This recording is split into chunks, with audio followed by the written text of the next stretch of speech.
We're going to start out with a little housekeeping. We're going to have a really, really tight agenda. So I'm going to talk as little as possible this time around. If you look at your agendas, we're going to have one scheduled break throughout the day. As we get started here, I do want to thank all of our sponsors. Let's give them a quick round of applause. This would not be possible without the folks you're seeing up on the screen.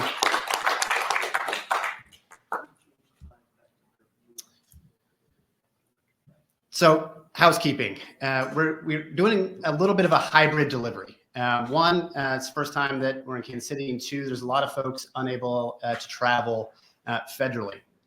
So to make this a little bit more easy for folks to, one, get the content to you guys, and two, make sure that you're getting kind of the latest technology and information, we had the hybrid setup. So for folks online, please make sure that your microphones are muted as we go through.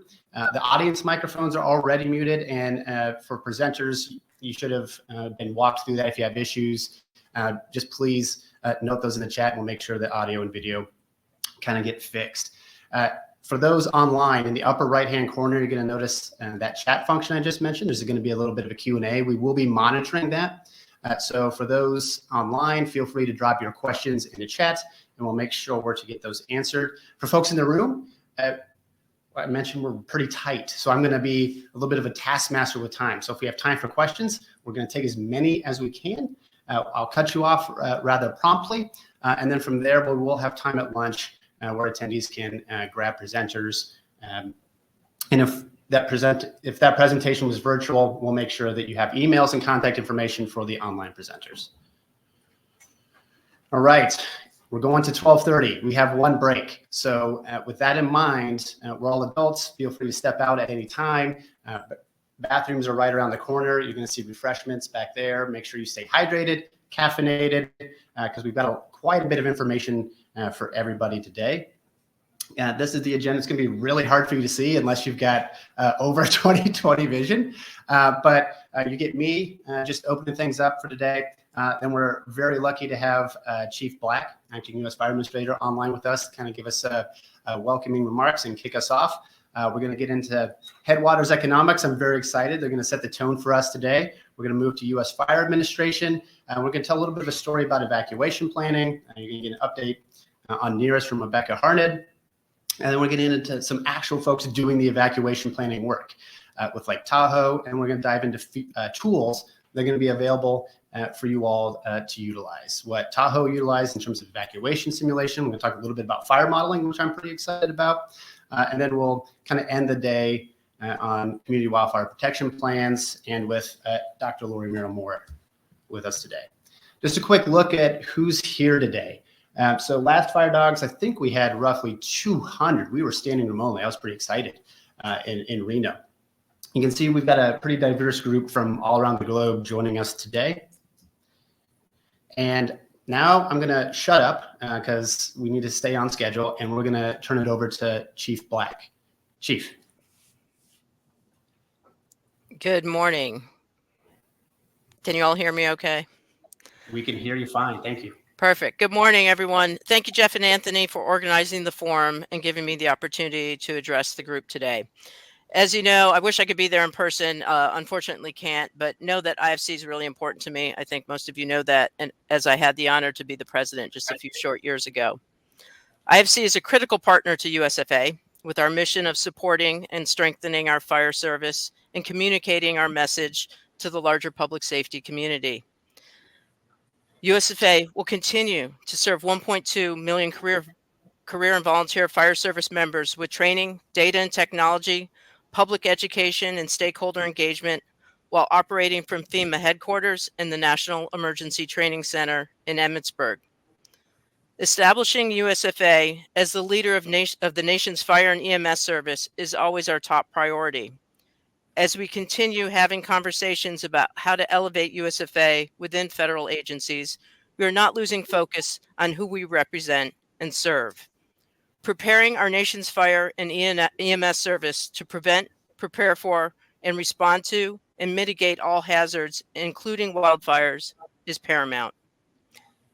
Inspiring fire service and EMS research and innovation in the community, and establishing a resilient and prepared USFA workforce continues. President Trump and Secretary Noem have been clear. States and locals are the cornerstone to a prepared nation. The President's recent executive order, Achieving Efficiency Through State and Local Preparedness, empowers states, locals, and individuals to build capacity and be less reliant on the federal government. This vision is not foreign to how USFA has been operating. Through our partnerships with local, state, tribal, and territorial partners, we have been building the capacity of the local fire service through training, education, and consistent guidance and tools for community risk reduction, fire prevention, and community preparedness for decades. USFA has been leading national data and technology modernization efforts, which you will all hear from more later with Rebecca. Legacy MFIRST will be sunset later this year, and the new National Emergency Response Information System, known as NERIS, was launched in the fall of 2024 and will finally equip our local fire service with accurate and near real-time data. By the end of 2025, we are aiming to have at least 10,000 fire departments onboarded and eventually all 27,000 in 2026. Staff is working closely with the FEMA National Exercise Division and ESRI to develop national guidance on wildfire evacuation as a consistent framework to support local fire and public safety agencies in wildfire evacuation planning. We've also developed and launched several new GIS-based decision support solutions, such as the WUI Awareness App and the National Wildfire Activity Dashboard Suite. USFA worked with DHS, S&T to bring early wildfire detection technologies to local communities in multiple states, including Hawaii, Colorado, and California. Now more than ever, it is important that our fire service leaders and partner agencies work together to ensure our emergency personnel are provided the tools necessary to protect our communities. I hope you have a productive day on data-driven solutions for wildfire prediction, response, and resilience, and share how USFA can support the fire service in these key areas. I look forward to working with all of you. I'm sorry I can't be there with you. I miss you all, and I wish you a really productive day. I appreciate the time. Thank you. Take care, everyone.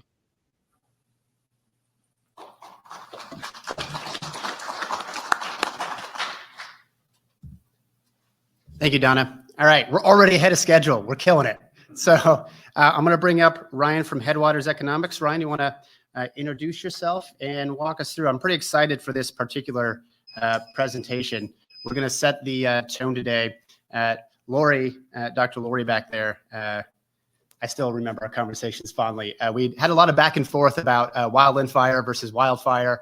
I think I'm a convert. Urban conflagrations are a really big problem. And we're going to hear a little bit about some of that and some of the grant opportunities that are available to all of you to hopefully help buy down that risk. So, Ryan. So just show me what I do here. I just move that thing. Just tap through. Great. Can I take this thing off, or do you want me to leave it here? Kind of have to lean in. Speak loud enough. You should. Okay, great. Everybody hear me? Great. Good morning to everyone in the room and everyone online. My name is Ryan Handy, and I am with Headwaters Economics. I'm a program manager for our Community Planning Assistance for Wildfire program, along with my colleague, Doug Green, who's there in the back of the room. And I'm also here with Kimiko Barrett, another colleague of mine.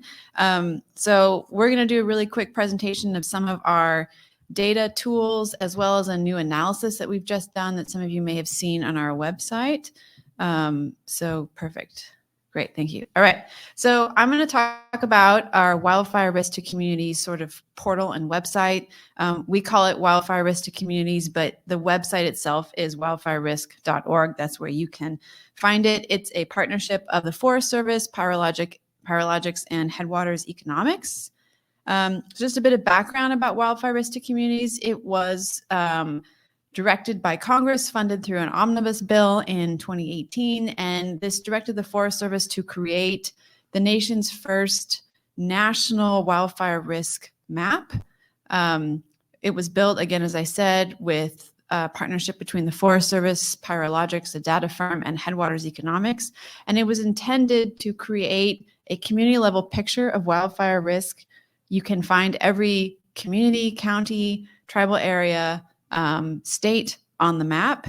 It launched in 2020, and we have updated at least a couple, I think once since then. We actually have another update with a bunch of new data coming this year.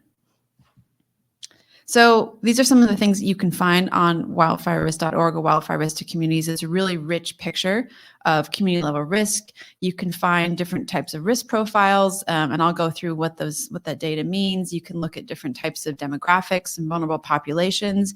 And most importantly, you can also generate reports that offer solutions or specific strategies that your community can take to address your wildfire risk. The website is really aimed at audiences like yourselves. It's intended for planners, elected officials, fire personnel to help them prioritize mitigation efforts and send them to the areas and the people that need them the most. It also helps you highlight where you need more localized data and more specific on-the-ground information about a particular community. And also, as I said, provides a lot of resources for ways you can reduce risk. And I'll be getting into all of this in more detail in a minute. So first, I want to highlight a new aspect of wildfirerisk.org that I'm going to be going into in greater detail. This was new in 2023, which I know is a ways away back in the future, back in the past now. But we've added a social vulnerability piece to the general fire risk.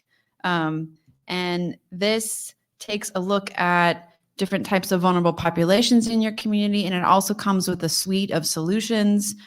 We call them equitable risk reduction and smoke readiness to address some of these problems.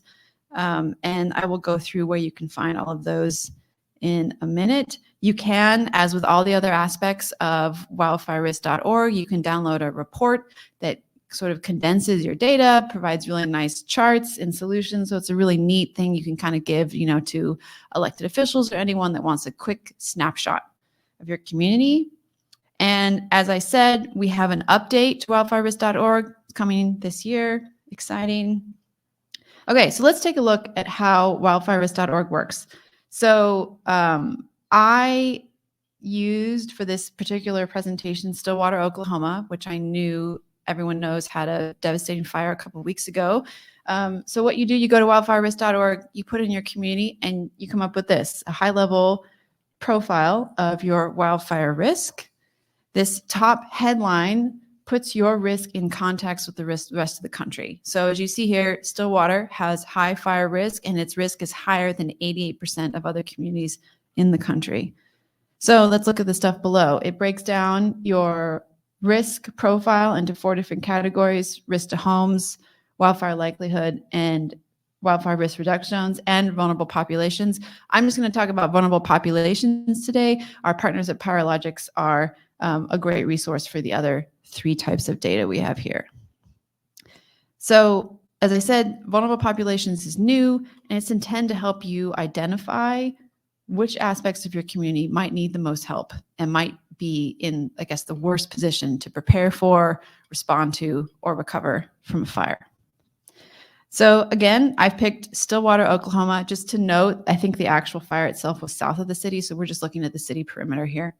So when you open up vulnerable populations on wildfirerisk.org, it's going to give you a selection of a few profiles that are at the most risk in your community. So you see here for Stillwater, there are a lot of people who live in poverty. There are a lot of people who don't have a car, and a lot of people who live in mobile homes, which are just some aspects of vulnerable populations. But you also can sort the data according to some other variables. You can look at groups of people who may have limited English, people with disabilities, people under 5, people over 65, and people of color. And it will highlight the census tracts of those vulnerable populations right there.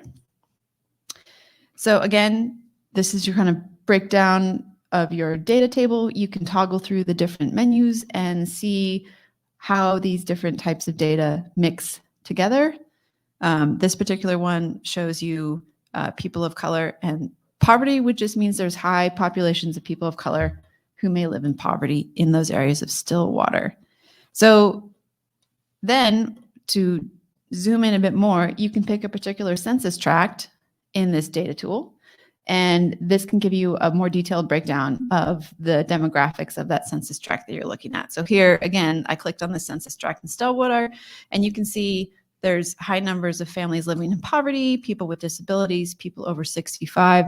So that like quick profile tells you that this is an older population that may have some mobility challenges, particularly when it comes to evacuation, and they're living in poverty. So it's a great snapshot of the vulnerabilities your community has.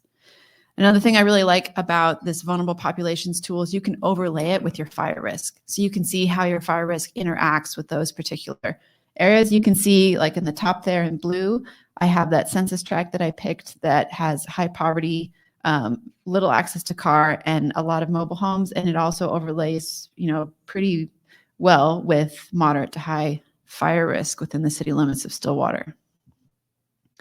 So again, a great feature of everything on wildfirerisk.org is you can generate a report. Everything that we just looked at, you could just press the, make a PDF button and we'll generate this really nice report with statistics, charts, and a bit of background that's really easy for someone to get a quick snapshot of everything we just went over.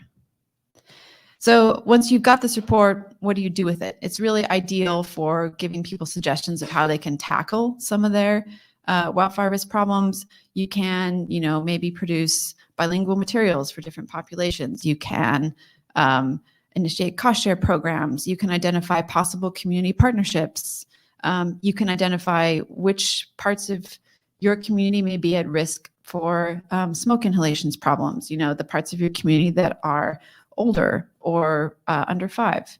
So there's just a lot of things you can do with this information once it's all packaged up neatly. So of course, we love data at Headwaters, but what we love even more is putting it to use. So I'm going to walk you through a cool way that we decided to use some of our wildfire risk to communities data to generate a new analysis of risk. I'm just going to, in the interest of time, I just talked about that. I'm just going to skip through this. Okay, so we recently used wildfire risk to communities to identify what other areas are at risk urban wildfires. Urban wildfires is our term for urban conflagrations. Happy to chat offline about why we think that's a better term. Not to mention it's really hard to say urban conflagrations many times in a row. I don't think I can do that for the next 15 minutes. So we used this data tool to identify about 1,000 communities across the United States that we think have a similar risk profile to LA and maybe at risk of the types of fires that we've seen in LA, Colorado, Hawaii, and other areas of California. So how did we do this?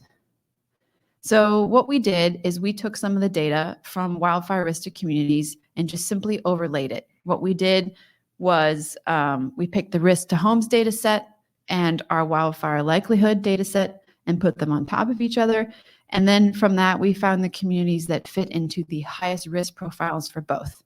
So if your community was 80% or greater in the wildfire likelihood category and 85% or greater in the risk to homes category, we wanted to look at your risk. Then once we had that data, we filtered it by communities with at least 2,500 structures, and we came up with this category of communities that we think share a similar risk profile to some of the places where we've seen these urban wildfires across the country.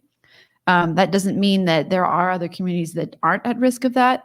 Again, Stillwater is a great example. It is not on our map, but it did have its own urban wildfire. So don't take this as, the end all be all of what your risk looks like. So as I said, we came up with this narrow group. You can see our kind of scatter plot chart here where communities have a high density of homes, high risk to homes, and a wildfire likelihood.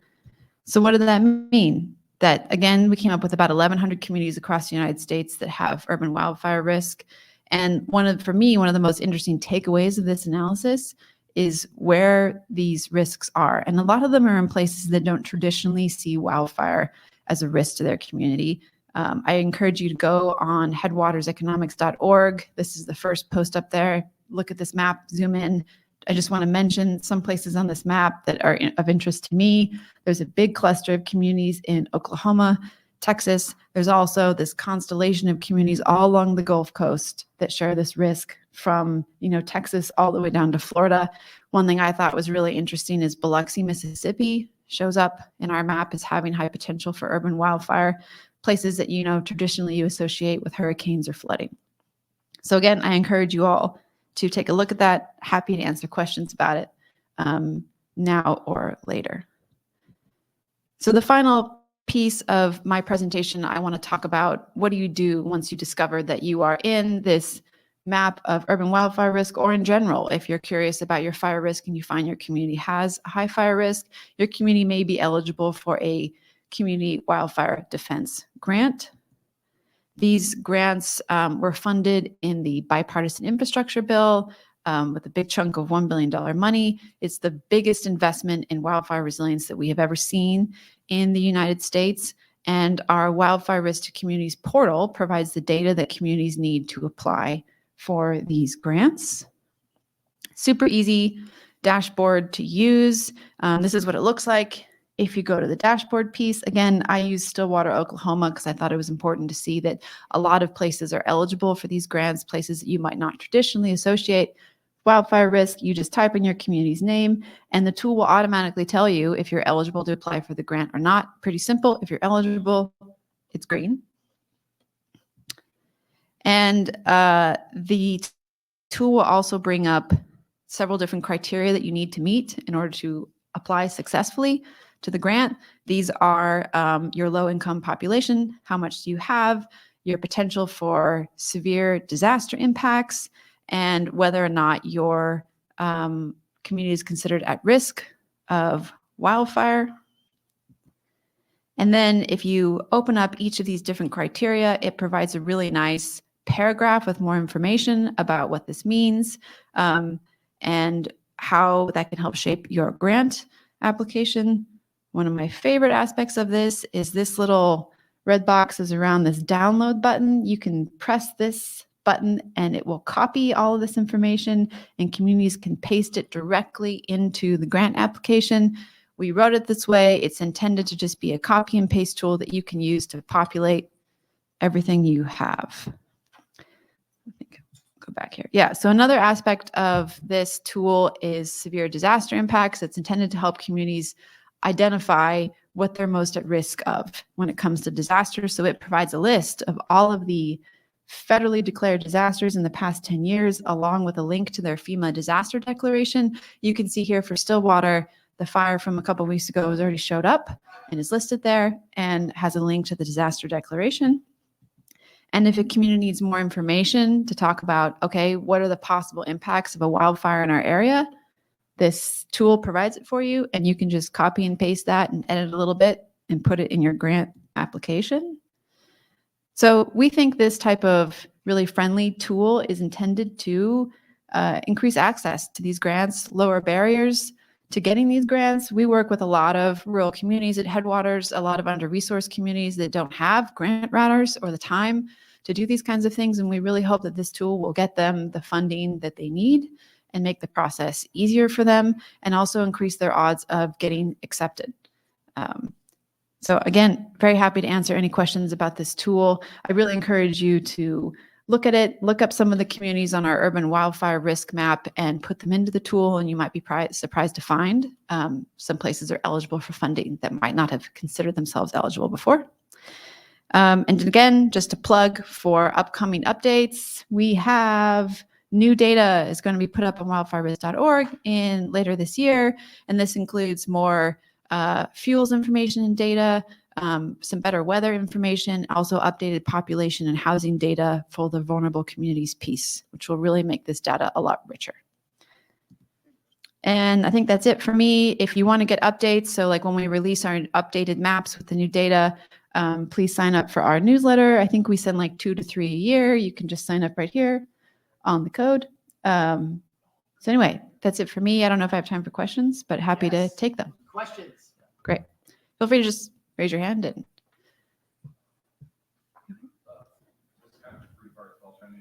yeah. Adding supplemental data to, so I guess this question, data when we download it from my system, supplement it now, yes, sir. Data. curious about that. Are there additional census criteria we can add in, or would that also be supplemental? And then you guys have REST endpoints, future services, and all that features of back end data into our systems for updated reviews of area systems places. Okay, yeah, so just to repeat that for the folks online in case you didn't hear, we're wondering if you can add supplemental data into the analysis, like adding in census data that we don't already represent. I think I'm gonna let Kimmy, do you want to try to tackle that one? I don't know if you want, do you want me to bring you a microphone? So, okay. So it's all archived right now on the USDA data archival site as tabular summaries with Excel spreadsheets, essentially, that can all be summarized by field. And so that's where the supplemental data you have to overlay in there. Okay, so you can sort of like raster data stuff that's organized. Correct. Okay, so it's possible we can just work that. Correct, yes. And right now we're also in a partnership with Wildland Research Station based out of Missoula, Montana. With Greg Dillon, you know him, he's a great point of contact.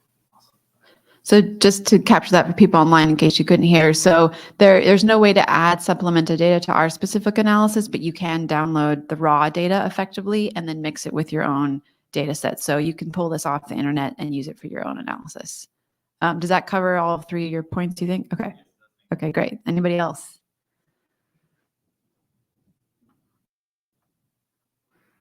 Going once, going Yeah. twice. I feel like saying Bueller. Cool. Thanks, everybody. Thank you, Ryan. Thank you. So, show of hands, who knew that you had a ready-to-use open access tool for fire risk? Yeah, right? Not a whole lot of people know that's out there. So you can download the data, bring it into your own system, supplement the data. I like the urban conflagration map. 1,100 communities across the country. Did you see how many were not located in California? A frickin' boatload, right? Wildfire is not just a Western issue. So for the folks here from the East Coast, start thinking that way. There's a lot of those communities. We don't want you caught flat-footed, right? So visit the website, take a look at your risk profile, and download that data, start manipulating it. To just demonstrate kind of that point, who thinks of Korea as a fire-prone area? Yeah, they've just had an 82,000 acre fire, 27 deaths, with over 300 structures lost, right? And that's not an area that we would consider really kind of receptive to the California-esque fires that we're seeing. So I would encourage you all to please be proactive with some of this. So now that we've kind of set the tone with the scale of the issue across the US and giving you some ways to buy down that risk, you can auto-populate grant applications, guys. It's super easy to try to apply for some of this money. So we're going to transition to Rebecca Harned with USFA. She's going to give you a little bit of update on NERIS and then dive into National Wildfire Evacuation Guidance and kind of status of that project intent. So excited to hear from her. Rebecca.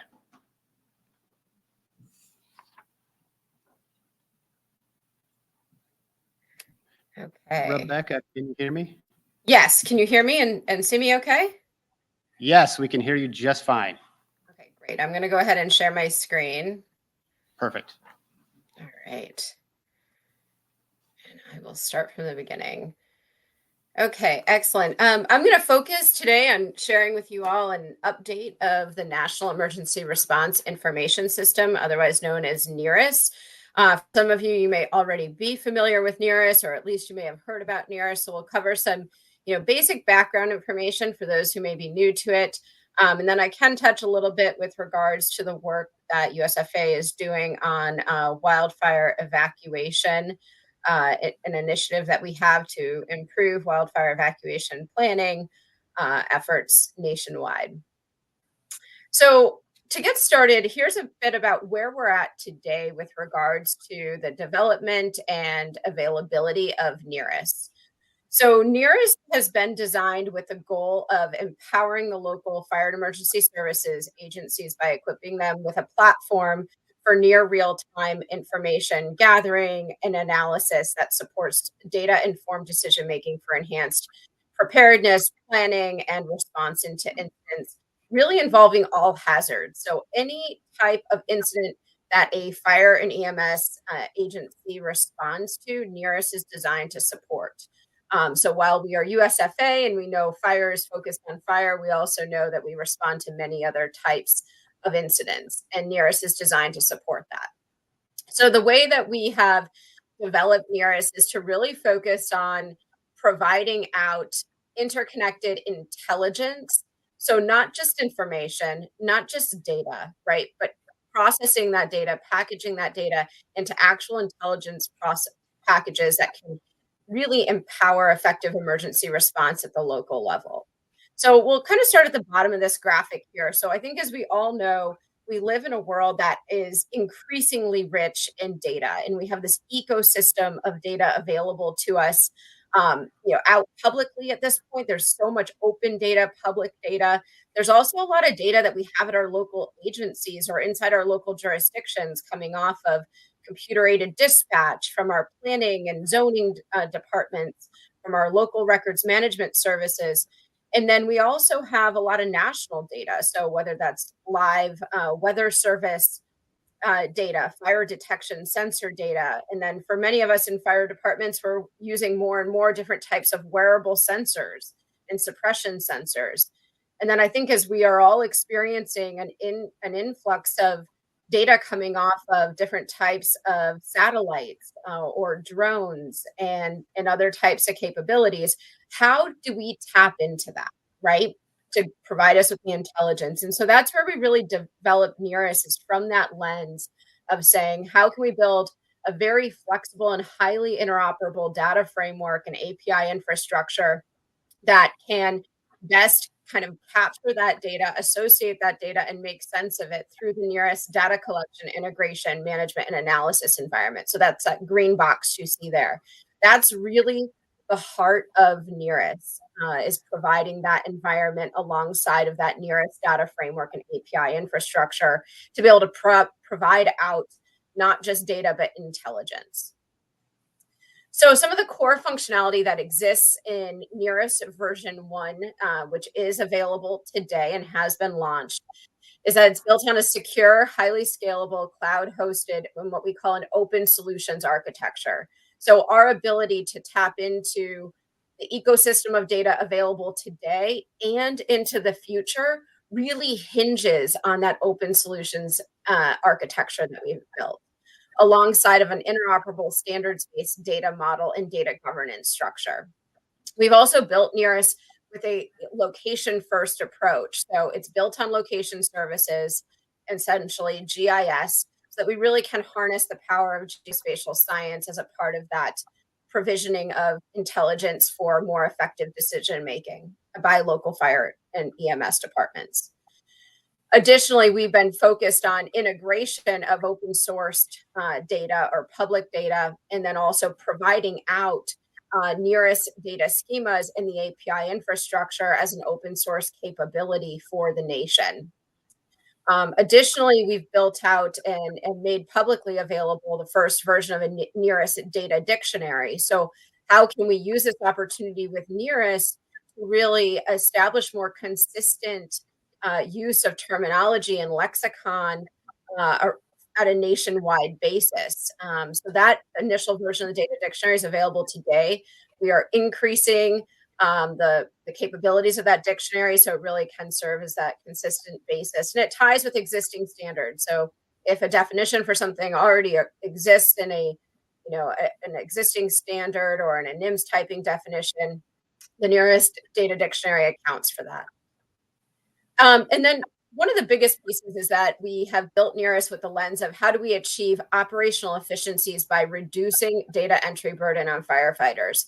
So that's where we've had a lot of focus and emphasis on integration of local data from local computer-aided dispatch or CAD systems and local records management systems.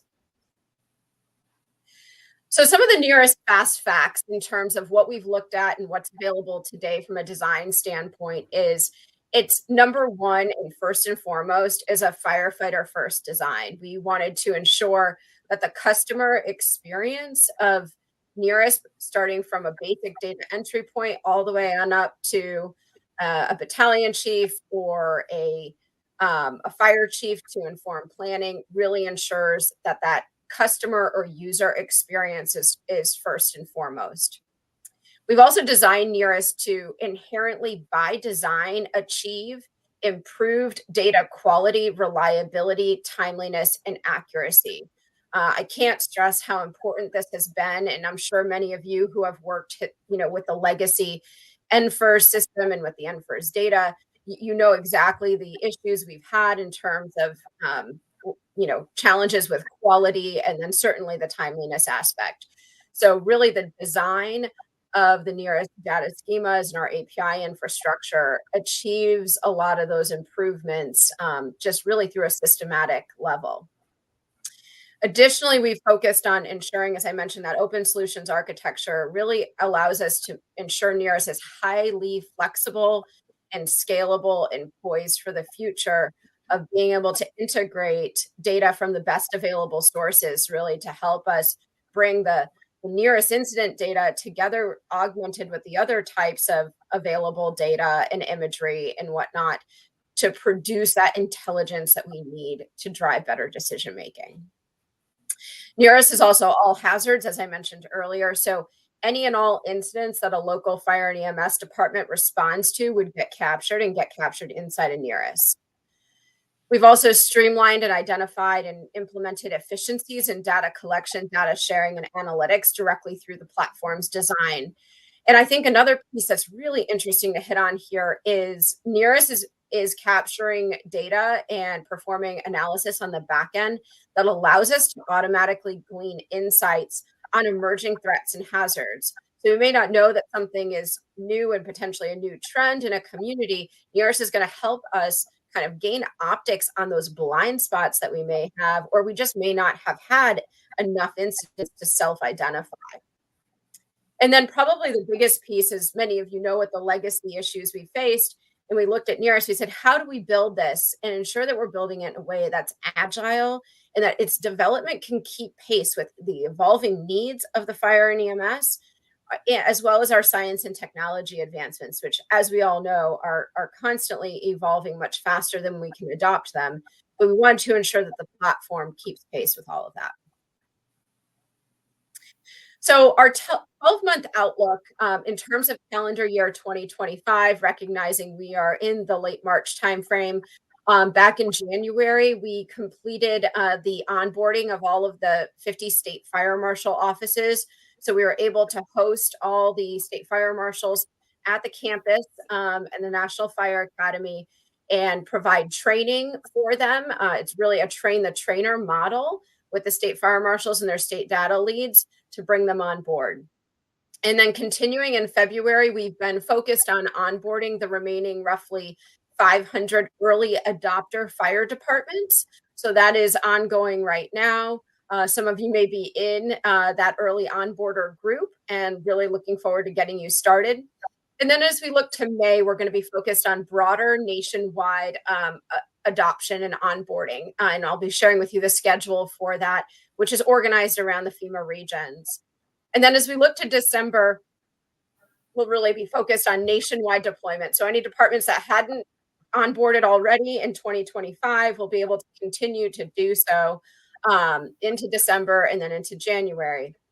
And as we look to January 1st, 2026, that will really represent the full transition to Nearest. So all fire incident reporting for starting January 1st, 2026 will occur exclusively within Nearest. And at that point, we'll be starting work on really sunsetting the legacy NFIRS system and moving forward into decommissioning in the first quarter of calendar year 2026. So provided here is our regional rollout schedule. So essentially starting in May, we're going to kick off with FEMA Region 2. And that's when the door opens to all fire departments in FEMA and the states within FEMA Region 2 to start coming on board. We'll be sent out emails directly to the fire departments in those states, kind of helping to initiate that. And then as we move into June, we'll be working on and focusing on FEMA Region 4 and so on and so forth through December as we start to really open the gates and let folks in. This regional rollout schedule was really designed to kind of manage, obviously, trends, should we say, throughout the year with regards to hurricane season, wildfire season, but then also to ensure that we have a manageable flow of departments onboarding throughout these months so that our help desk can adequately support those. We wanted to be sure that there would be adequate support throughout the schedule. Great. So now I'm going to talk about NERIS tomorrow as we move into 2026 and beyond. So as we look at it, it's really going to shift the future fingerprint of a fire department. So, obviously with NERIS, a fire department will have input some of their basic information, right? In terms of, their stations, the units at their stations, their turnout time, call volumes, all of that. So their core information that they would have always tracked will be captured in NERIS, and it will also combine with their local incident data that gets captured. And then that will combine with things like community demographic data, current and future risk data, as well as early detection sensor data and all the other types to really kind of augment and provide that NERIS intelligence on community risk profiles, on performance of a fire department, on the outcomes and results of different actions and tactics taken at the fire ground or at the incident level by the department to really help us quantify the impact. So that's what we're looking at into the future. And then the other piece is how we fuse advanced sensing technology for actionable intelligence. And this ranges from a variety of different types of satellite data, whether it's the Sentinel data on land cover, whether it's building data that's been captured by either satellites or different types of UAS and drones, whether it's early detection sensors, and that can be the video-based sensors, chemical sniffing testers, fireground robotics, all of that. How do we effectively take this very rich information, bring that together through NERIS to enhance emergency response for local first responders, number one, first and foremost, and then also simultaneously use that information to provide better intelligence at county, state, tribal, territorial, and even federal emergency operations centers. So that's really kind of what we have on the horizon in terms of research and development moving forward. So some of our other capabilities that we'll be working to integrate into NERIS, I know Chief Black just shared with you, we have a couple of publicly available apps and that are all GIS based currently available. So the first one you'll see is the current wildfire activities dashboard, leveraging data from a number of different sources, obviously including the National Fire Interagency Center, but also some of the FEMA data on FMAGs and other data. That's a publicly available set of dashboards that you can use. And links to the source data as feature services is provided right there. We also have the Wildland Urban Interface Explorer, which is a property explorer. And then we also have the WUI Awareness app. These are two GIS-based maps. And then we're also making the source data available for those analytical layers publicly available as well, again, as feature services to really ease the use and adoption of these frameworks nationwide. Where we're going. So the kind of three major things that we're working on is number one is a national fire risk solution that is inclusive of WUI fire risk, structure to structure spread, urban conflagrations, and single structure vulnerabilities and risk. So this is something that we have started to kick off. We actually had an initial phase of an evaluation of existing fire risk models that we did with Headwaters Economics, and then we have ongoing work with DHS S&T that I'll talk about momentarily. Number two, we are in the process of developing a national wildfire evacuation guidance.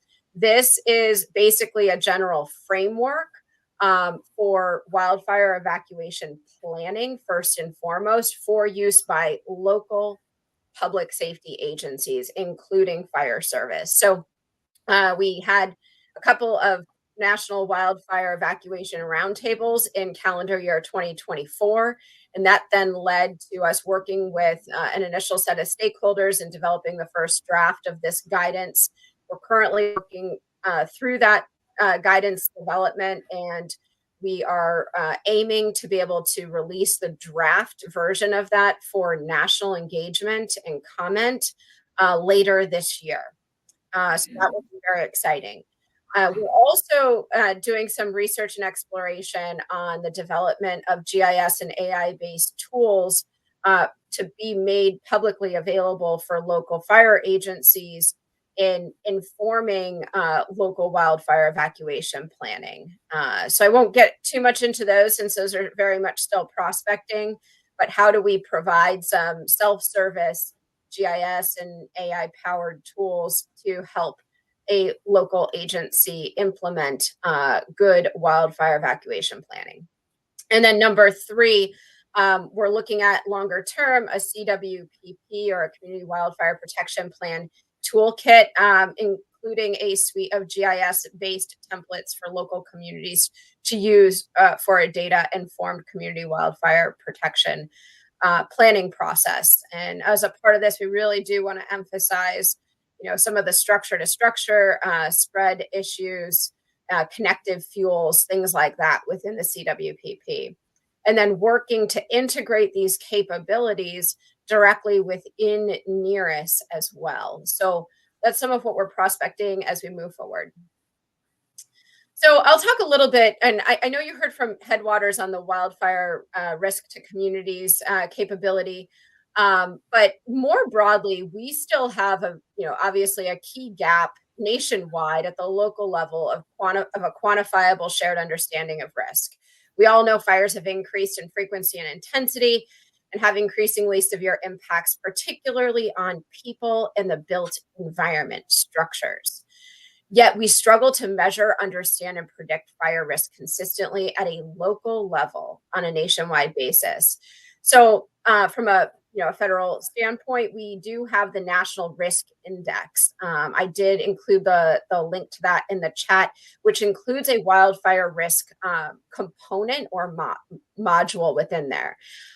However, it does not really account for risks in the built environment. Even if people and the vulnerability of our population are factored into that, it's really not looking at those other aspects of risk and to fire.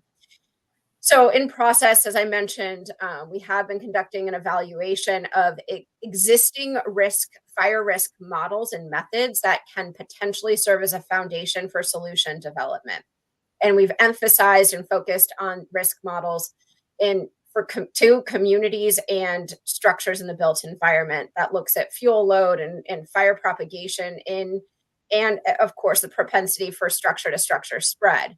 We're also interested in a single structure vulnerability, which can also, so assuming that a fire and an urban conflagration doesn't always have an origin in vegetation or in wildland, but it could have connective fuels just internally within the built environment.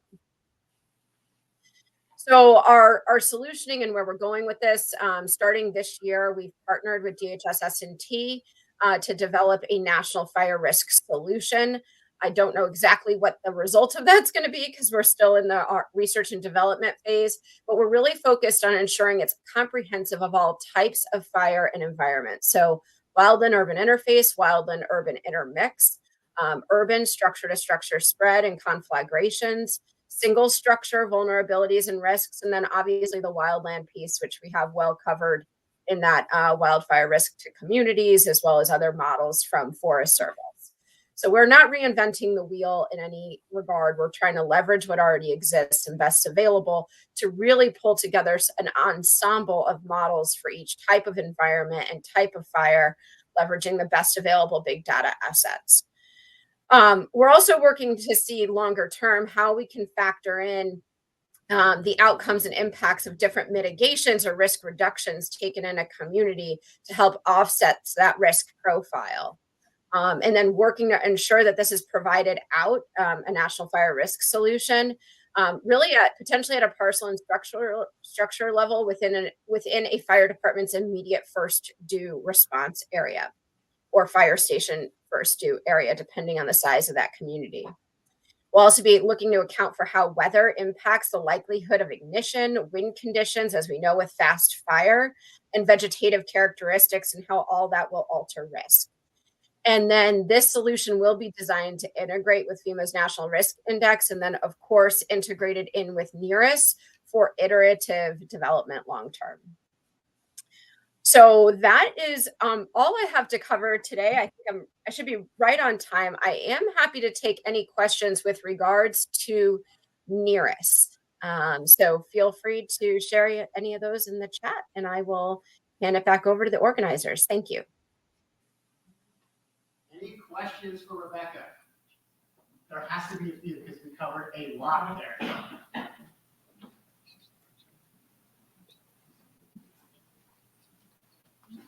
No questions?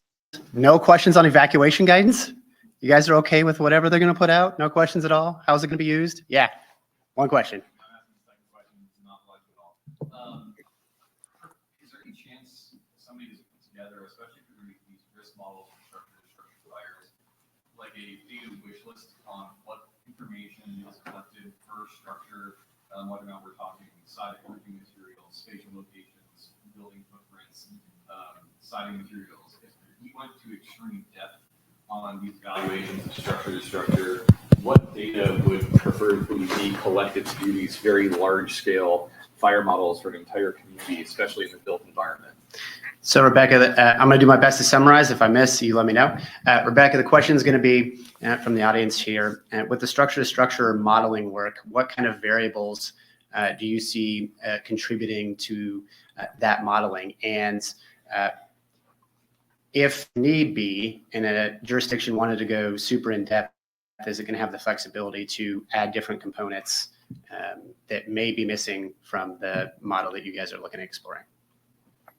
So as I mentioned, the way that we're building out the National Fire Risk Solution is it will be an ensemble of best available fire risk models in those different types of fire environments. So to answer the question, there already actually are some really solid structure to structure fire risk models that have been and are in the process of being further refined. And there's actually been a fair amount of validation on those models specifically. They do, some of them do account for obviously structural proximity, meaning structure to structure proximity. Some of them do account for the building material itself from a fuel load standpoint. Obviously the proximity to wildland. And then some of them do look at individual structure vulnerability compared to neighborhood-wide structural vulnerability. So there's a lot of variation, and we are really working to pull out the best available models today. There's been really an influx of science and modeling going on in this space that is incredibly helpful.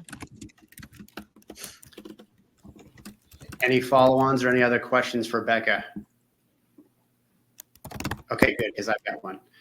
Rebecca, how do you envision this being delivered to fire departments? Is this something they go to a website and run? Is this like a static run for the country that we just download the data once? What does that look like? Yeah, so it's going to be a couple of different versions. So we're going to start with an initial prototype. Even a prototype we're looking at still being a national scale. So if you are familiar with like the National Risk Index, kind of available similarly where, you know, any user, fire chief, planner, whatever can directly access that, navigate the risk profile within their communities down to like the census tract level, which is a pretty fine level of geography from a risk perspective. And it's going to be focused on risk reduction, like CRR, as well as the planning phases for the first iteration. A lot of it will be integrated with NERIS as well, though publicly made available. And then certainly the source data will be available in multiple, and the analytic source data will be available in multiple interoperable data services. So not a download per se, but you could access it as an Esri feature service, a GeoJSON, a variety of different formats. And then as these refine and get better, right, as we look to the future, and this is where I'm forecasting out, say 3 years from now, 3 to 5 years, how can we actually factor in incident data from NERIS to help us further refine that national fire risk solution as well, right? So it's actually using local incident data as well as local community risk reduction data that gets entered into NERIS. Because as many of you know, NERIS does have a CRR module where fire departments can add in and use NERIS to capture risk reduction actions taken by that local department. So how do we factor all that in to our resilience factor within that national fire risk solution? Thank you. Yeah. We got that spurred another one back here. Yeah. Will the modeling be able to account for big population shifts for like events, World Series, Super Bowl, World Cups, where you have a double your population in one weekend? We are not that far into the methodology development right now, and looking at that particular factor. Right now, we're really focused on the core fire risk perspective and not on specifically special events.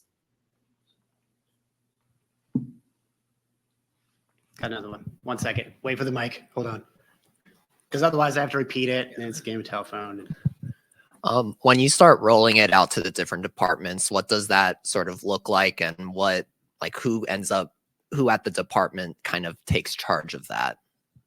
So it won't initially be rolled out to the departments. It's going to be rolled out nationally, right? So meaning any agency could go in and use it, right? And access it. And I'm talking about for the first version, right? And I don't know how familiar you are with NERIS, but every fire department that's onboarded onto NERIS will inherently have access to that national fire risk solution component within NERIS as well, that they could look at a lot of other factors from the NERIS data against that general risk landscape. Now, this isn't going to replace a fire department's risk assessment. And I want to be very clear about that, right? Like there's other factors that they'll need to account for within a fire department's risk assessment, but this will provide a baseline, right, to help inform planning and then help to contribute to that fire department level risk assessment. And just to clarify, you were talking about the risk assessment or NERIS?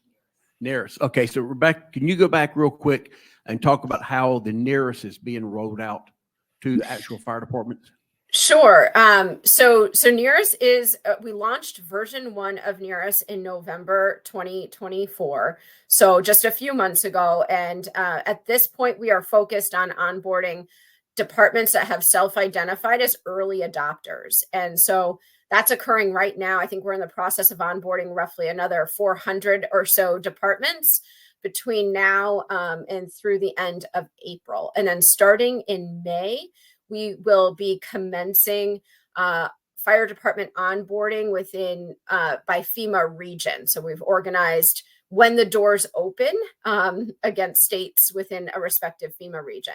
So we are working in coordination with our state fire marshals, and we do have fire departments within the states in a region will be contacted by email, reminding them and acknowledging, hey, it's your time, it's your turn to get ready to onboard onto NERIS and start the process. So that FEMA regional onboarding will be going through May to December of 2025, and then in 2026. The doors are just wide open for any departments that have not yet onboarded onto NERIS. Any other questions for Rebecca? Do you guys want to grill her a little bit? I'm just kidding. You All can, it's all right. Round of applause for Rebecca. Thank you. Thank you all so much. Okay, I'm keeping my promise. We are still a little ahead of schedule. Thank you, Rebecca. So next, we heard about the United States Fire Administration's plans for NERIS, but a little bit more importantly, we heard about all of the evacuation efforts. And so want to tell a little bit of a story about that. You're going to have to give me a little bit of grace. This is the first time we've done this type of delivery in a hybrid scenario. our Tahoe presenter is having a little difficulty, but Leo's on to talk about evacuation modeling. So the question about population influxes during special events, how we know how long it's going to take to get those folks out, Leo's going to show you how that's done. But before we get into that, I want to talk a little bit about kind of how folks are thinking about this. So we have USFA efforting the national evacuation guidance. It's an awesome step in the right direction. But there are already municipalities and jurisdictions out there doing this work and being really proactive and really kind of forward thinking and how they're crafting their evacuation plans and trying to do that from a data-driven perspective. In the past, these plans have been a pretty high level. Case in point, show of hands, who's ever read a community wildfire protection plan in its entirety? Yeah, see, right? Yeah, we got one, right? I will raise my hand, but I was the state FMO for Wyoming. I may have read two. Does that reflect on my ability as an FMO? I would sure like to think no, just because a lot of my peers at the time around the states hadn't delved into these types of plans, right? And the reason for that is because they're not very useful. It's about 130 pages of blah, of methodology. And I just want the data, right? I want to interrogate it. I want to see cool maps. I want to be able to play with that data. And so I think as we head into what these agencies are doing, particularly Marin County, north of San Francisco, and now with Tahoe Basin, they're really trying to make an effort to have these be database simulations and things like that. So the Tahoe plan is out. I would encourage you all to read it. Unfortunately, Doug is still not on. He was going to kind of walk you through those efforts, but I do know that they ran somewhat the tune of over 400 simulations for the town of Tahoe. And I'm going to be paraphrasing at a high level here, but guess how long it's going to take to evacuate Tahoe? Any guesses? 16 hours? Any other guesses? If we had a fast moving fire, as a fire chief, how long do you have to get people out? Days? You need days?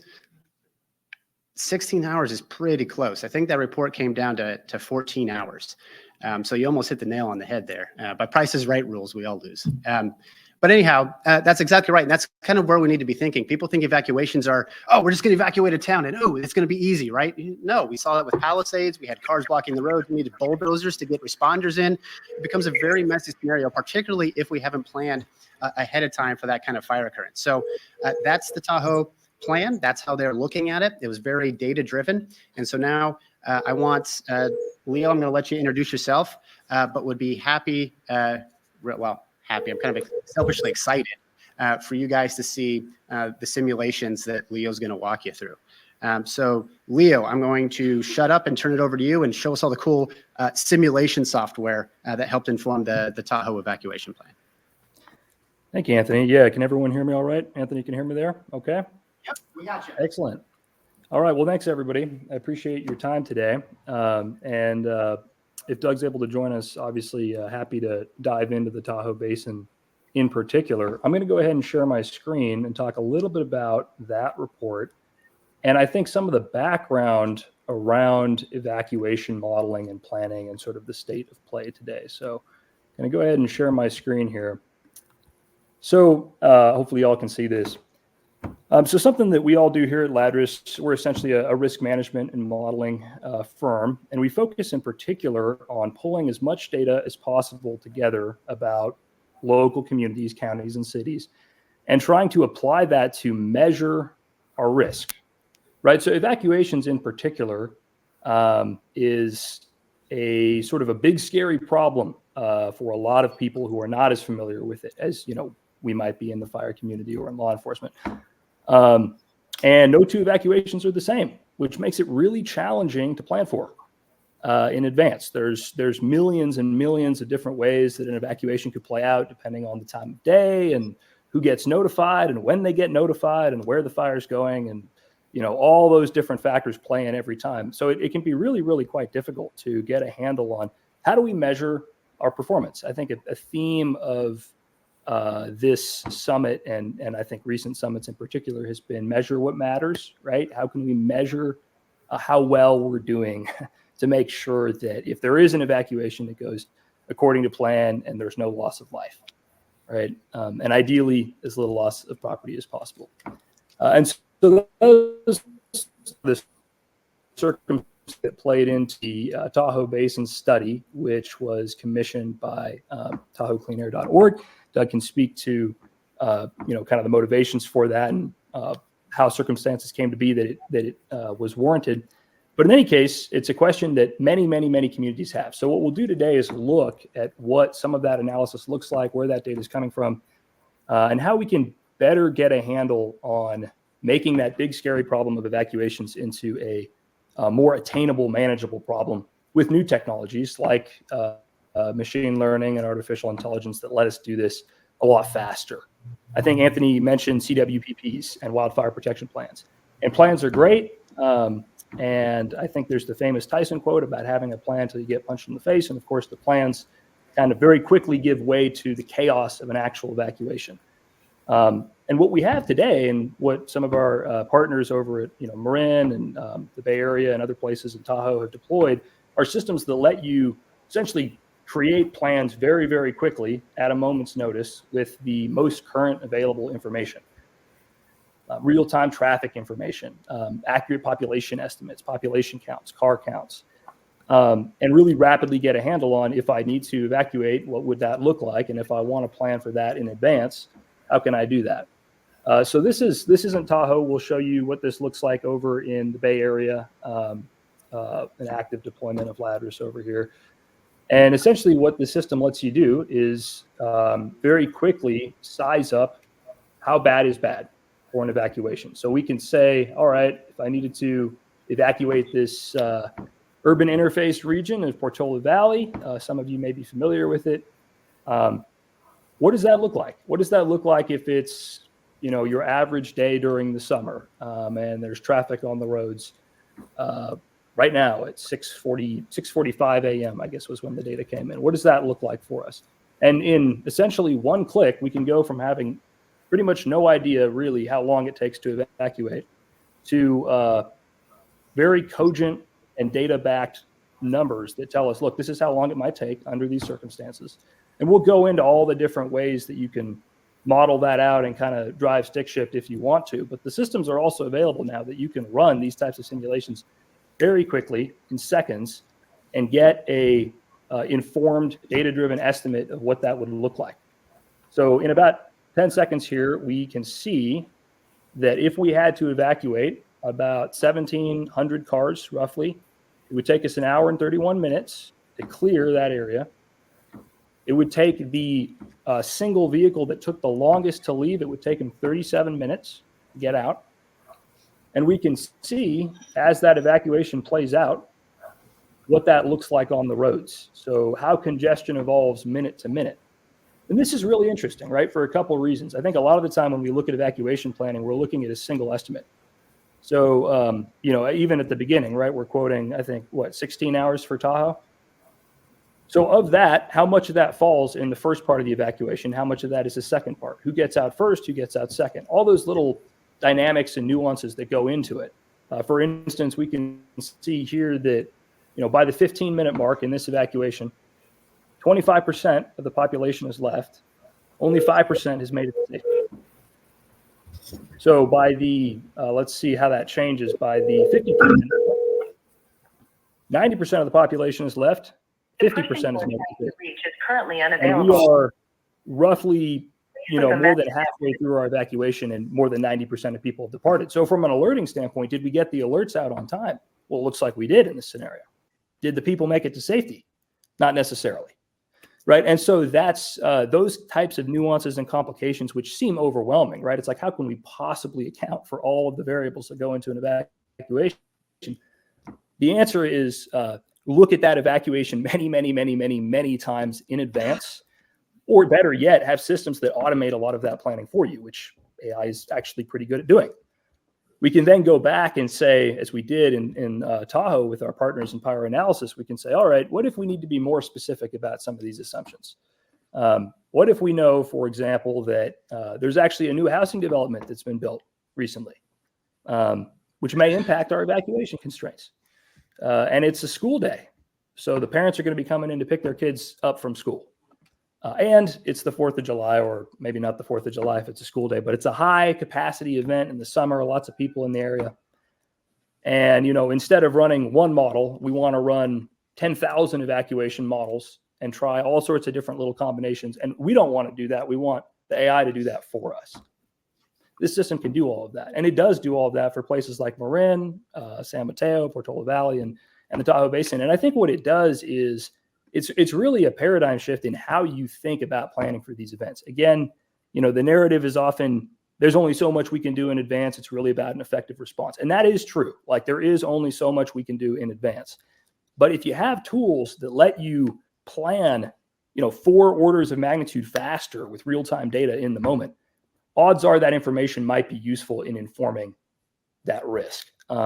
And as you're going to see, I think particularly when paired with accurate fire spread simulations, like our partners at FlameMap are going to show you, I think in their presentation, you really get some intelligence on the ground that can be really quite powerful and useful.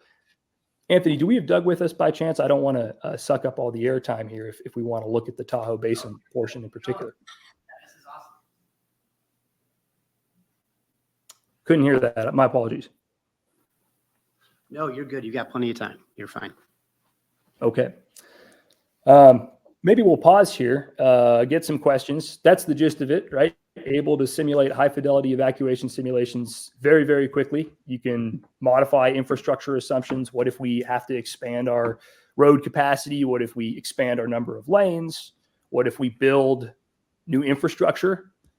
So for example, what if we do have a new housing development, and that housing development actually is supposed to have 200 cars on any given day? What's that going to do for our evacuation time? Yes, studies are done. Usually those studies, take a long time. They involve many different partner agencies working together. And sometimes we want to know very quickly, what's this going to look like if this actually happened or has happened, right? Since the last time our plans were updated. And those are all things that we can very quickly assess in the moment. And then this becomes, I think, a methodology for data-driven planning, right? So a lot of communities have zones, right? Zones are one way of saying, if we know there are certain areas that we need to evacuate in certain orders, what's the best way to do that? So a lot of the time, one of the first things a community will do is they might get zones put in place, right? And we support zones and ladders. And then you can see, all right, what happens if I evacuate those zones in one order or a different order? Are those zones correct? Do they make sense for our area? What if they need to change? All of those types of questions. Again, it can seem overwhelming, but the goal with systems like this is it actually does a lot of the work for you and tries to simplify those assumptions and quickly get to, here's how we can have the most efficient possible response, and here's how we can communicate our plan, right? So I think one of the big things for the Tahoe Basin study in particular, and again, Doug can speak to this better than I can, is I think it's fair to say there's often a community demand for visibility into what plans might look like. And obviously that's hard to give when every evacuation is very different. So one of the things that I think this report was designed to do, and systems like Ladders help support, is being able to show that complexity, right, to residents, to community members, to boards and elected stakeholders who, are not the domain experts, right? They're not firefighters, they're not law enforcement, but they're interested in the problem and they're curious to see what that would look like and what the considerations are. And simulation tools are one way of telling that story, telling that narrative in a way that's data-driven, informed, and ultimately helps transfer some of that risk, because we want people to be educated and make good decisions. If the evacuation order comes down, we want them to go. And so, there's kind of long form analysis that can be done. And that's what was done here in Tahoe Basin, pages and pages and pages of 400 different simulations, very detailed analysis. And then there's the response use case, right, where you're using this stuff in the moment to actively respond to that. Anthony, I want to make sure we leave some time for questions. But again, if Doug is able to join us, I also want to make sure we see the floor to him. So I'll leave it to you to MC. Would you like me to take it from here? Yeah, we will make that evacuation plan available so that folks can download it easily and read through it and kind of draw your own conclusions. But the point and the takeaway here, to your question earlier, is that kind of simulation is possible on the fly. So questions for Leo, because there should be a lot. This is the This is the leading edge or the bleeding edge of how evacuation planning is getting done today. So grill him while you got the chance. So yes, one question. I'm going to act as my mic runner here.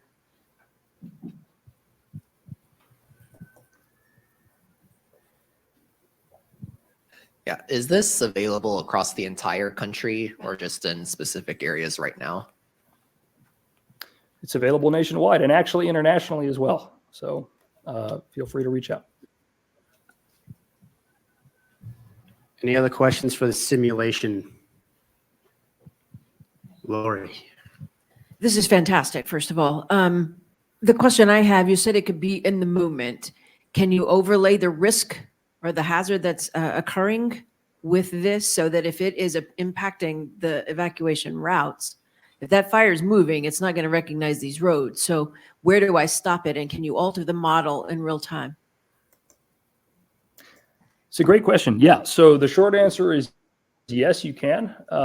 We actually partner with Flood Map, look at what wildfire scenarios might look like in a disaster evacuation. So you can say, for example, if we were to overlay a fire into this model, how would that impact our evacuation? What you're looking for is how long does it take before the fire hits you, right? And then how long do you have to evacuate?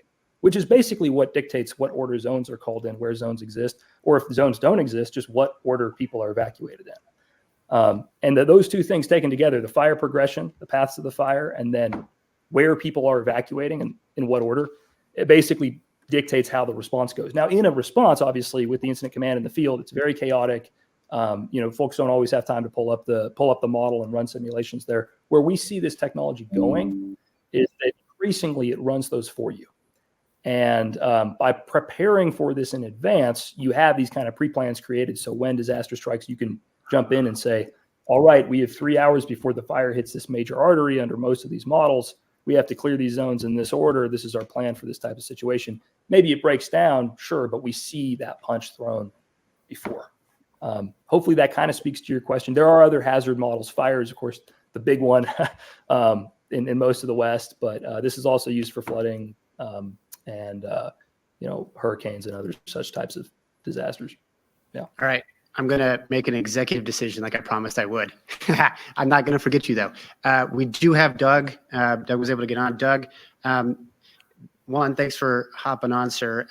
We kind of talked through the high level of the kind of why the Tahoe Basin embarked on the evacuation planning efforts. We chatted a little bit about the software that allowed you to create that plan. But Doug, I wanted to turn it over to you to kind of talk about that evacuation plan in a little bit more detail and kind of give us an overview of what led to the plan's creation and maybe some of the larger issues you faced kind of going down the road and completing the plan.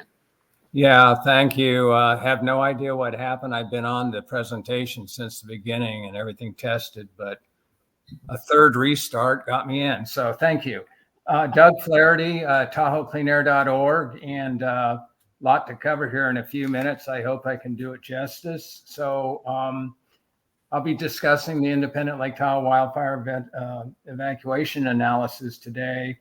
And basically, as we can see here, so I'm hitting slide 1 of 60. I want to go to, there we go. So this was put together basically, long and the short of it, we've been asking the Tahoe Regional Planning Agency for the last 3 years to create a basin-wide roadway capacity evacuation study.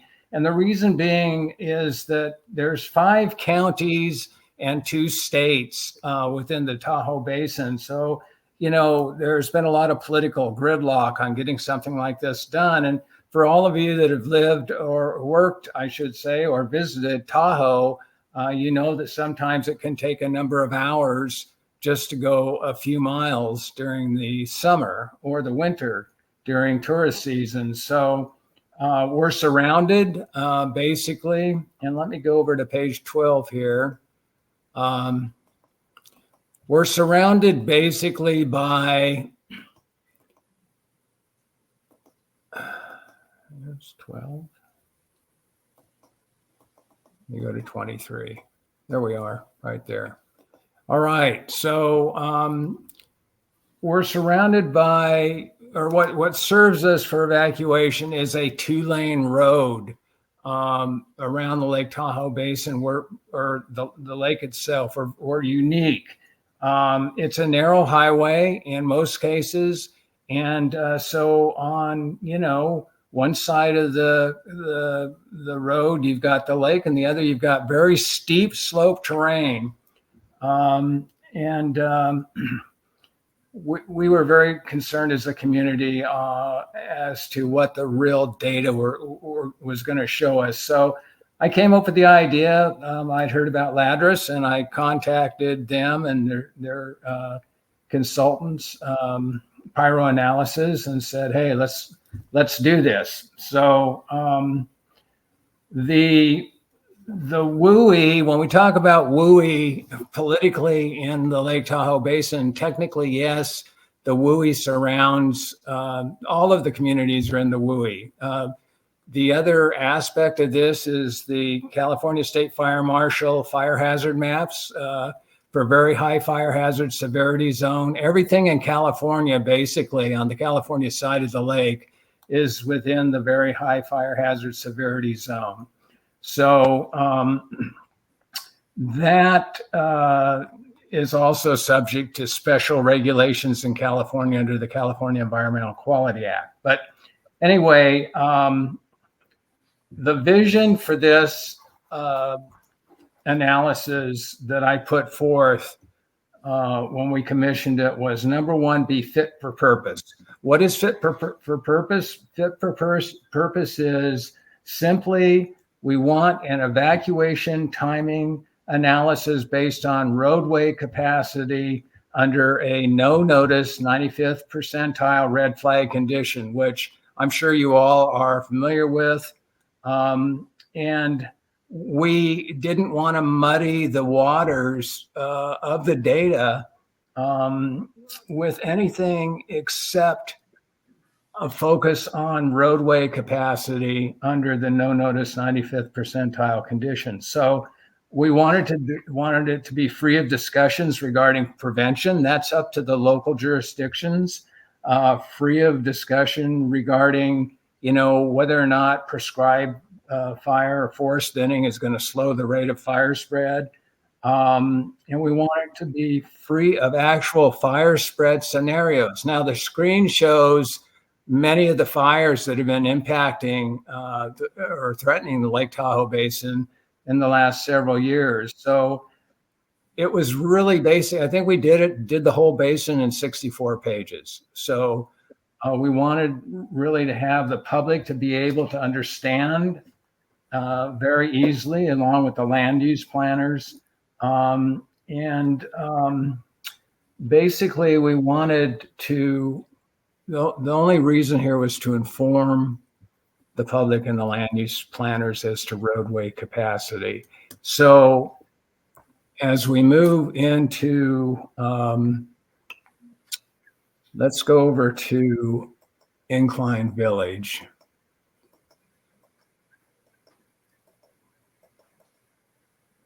There we go. So this is a map of Incline Village. You can see the steep slope environment there.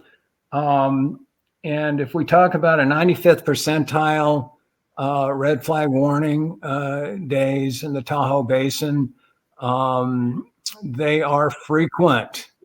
And so we said, gee,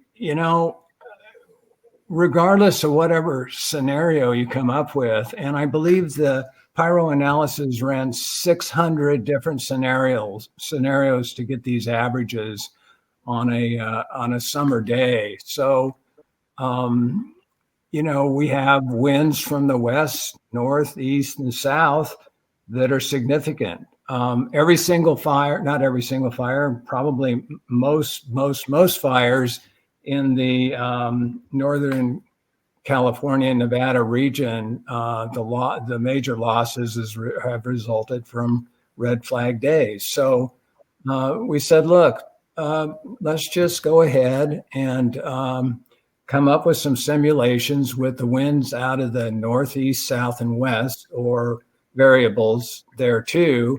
And we'll just do 4 or 5 simulations that that might represent the fit for purpose that we're after. So basically, it comes down to roadway capacity because of our uniqueness. Let's see, and I don't know if you'll be able to see the screen, but let's go to what a typical simulation would look like on a red flag day in Incline Village. And I think the other thing I want to mention is the Lake Tahoe Basin is divided into geopolitical areas called area plans under the Tahoe Regional Planning Agency. And basically we've got 5 area plans. So because we have all these different jurisdictions, we decided to do a simulation for each area plan or each county. So that would be, Placer County, Washoe County, Douglas County, El Dorado County, and Alpine County. And it was, I think the press, I did many press interviews on this, and they kept asking me, what was your takeaway? And I said, my takeaway is I'm more concerned about wildfire evacuation in the Tahoe Basin than when we started. And it's true. So as you guys access this document, you can access it on TahoeCleanAir.org. And I think maybe the IFC might have a copy for you, I guess, accessible. You feel free to access it. Again, you can do it on TahoeCleanAir.org. But the simulations ran anywhere from around, depending on which area plan we were simulating, they ran anywhere from, let's say, 7 hours to up to 13 to 15 hours. And of course, the local agencies weren't real happy about this because Tahoe is based on tourism, and they were concerned that this might, frighten the tourist away or whatever. But that is something that is in the eye of the beholder. And the flip side of that is the public needs to be informed, and the agencies need to be informed. The land use planners need to be informed. So, the Caldor fire a couple of years ago, many of you have seen photos of that. I think that it took 12 to 13 hours. Our simulation, and that was after days of preparation. So a lot of people had actually left the basin. And I think our simulation came up with around 15 hours. So, gosh, I don't know what else to say about it. I know that's really quick. I do want to say, Great. yeah, I'm sorry. real quick. So this is the first ever evacuation analysis, coupling AI technology with subject matter experts. We had Shane Lauderdale, who was ex-fire chief of retired fire chief at Chico, and John Messina. John Messina was the incident commander for the campfire in Paradise. So hope I covered enough to prompt some questions, and thank you. I think so. I know we've got one back here. So my question is about data and information fidelity on a regional basis. And you mentioned it's available nationwide. Oftentimes when we hear that from living in Hawaii, oftentimes it may include the continental US with lower data fidelity and richness in our more rural areas of the Hawaiian Islands. And so I'm just curious if you've seen, if there's some sort of what we can do from a data standpoint to improve our data and make sure that these models are most accurate and of the most high fidelity possible. And that one's for Leo? I guess both. Yeah. Leo, you want to field that one? Sure thing. Yeah. So thank you for the question. I'm pleased to say we actually are deployed in Maui County with Lahaina. And certainly data fidelity is a challenge in the space in general. I mean, there's a lot more data now than there's ever been before, but it's not centralized. And it does take a lot of work to pull that together. I mean, it's one of the big things that we do is spend a lot of time collecting data. And one of the things that can be done, I think, to improve this, there's really two things. One of them is a data exercise. The other one is really just a slight process shift. So on the data end, there could be, I think, initiatives, and there are initiatives to try to, standardize the data that we do have. So, for example, one of the challenges that we see is vulnerable populations, right? There's a lot of like health and human services information that is anonymized and not, not confidential, no HIPAA issues, but actually getting access to that data is quite difficult, even though it's conceivably public information. When you work with the municipality, everybody kind of owns their own data, owns their own silos, and it's really difficult to actually get in and get even data that would be available through a FOIA. So I think the first thing to remember is it's like, if you work for a public agency, right, the data is ostensibly public information funded by the taxpayers. That data should be more available to more people who want to use it for public safety applications. The second is a process shift, which is we're never going to have perfect data. We're never going to have perfect traffic information or perfect vehicle information or perfect population behavior assumptions. But having a mindset that says, kind of like we do with financial models or models in healthcare or many other domains that say, you know what, we're going to look at these scenarios and say, here's our big levers, here's our big decision points, here's my different scenarios that might occur, which we do in virtually every field that is well developed. Bringing that mentality to public safety where we're saying, I think we're going to use some scenario planning for this in advance. This is just best practice, right? And the more we can get folks thinking in sort of a no model is perfect, but many are actually very useful way, the better, right? And I think that's a simple process shift we all can make every day. It's a great question, really great question. Any other questions? Cool. I got one for you guys. So we know that this is a national effort. You've seen one of the latest plans developed based on a lot of these simulations that you just saw happen in kind of real time there. What's the missing piece to that? We know how long it's going to take to evacuate Tahoe, but so what? What's the missing kind of piece of that equation? I have some thoughts, but Doug, I don't know if you want you, Leo, not you. We're asking the crowd. We're okay. We're doing a pulse check. Behavior people to actually leave? Sure. Where they need to go? Yeah. That's addressed, or hopefully addressed. Rebecca might beat me about the head and shoulders, but there's been a lot of discussion about that in the evacuation guidance. Any other ideas? All right, well, I'm going to leave you with the answer to that, but first, let's give a round of applause to Leo and Doug for joining us today. Thank you, Leo. Thank you, Doug. Really appreciate the content. So the answer I was looking for, if you could see the agenda with your 1520 vision, was what about the fire models? So we know how long it's going to take, but if we're going to make a go, no-go decision, how do we do that if we don't know how long it's going to take a fire to reach our community? Right? So that's, at least at a high level, kind of one of the variables we're missing yet, right? And you saw that Leo popped in some of the fire simulation. You saw that kind of move across the landscape, time of arrival to some of the evacuation zones he was populating. And so now we're going to transition to Flame Mapper and Oliver and give you a little peek under the hood at the fire model that you just saw. So Oliver is going to speak to kind of give you a peek who they are, but a peek under the hood at that fire model, what you can expect from it, and then how to manipulate it.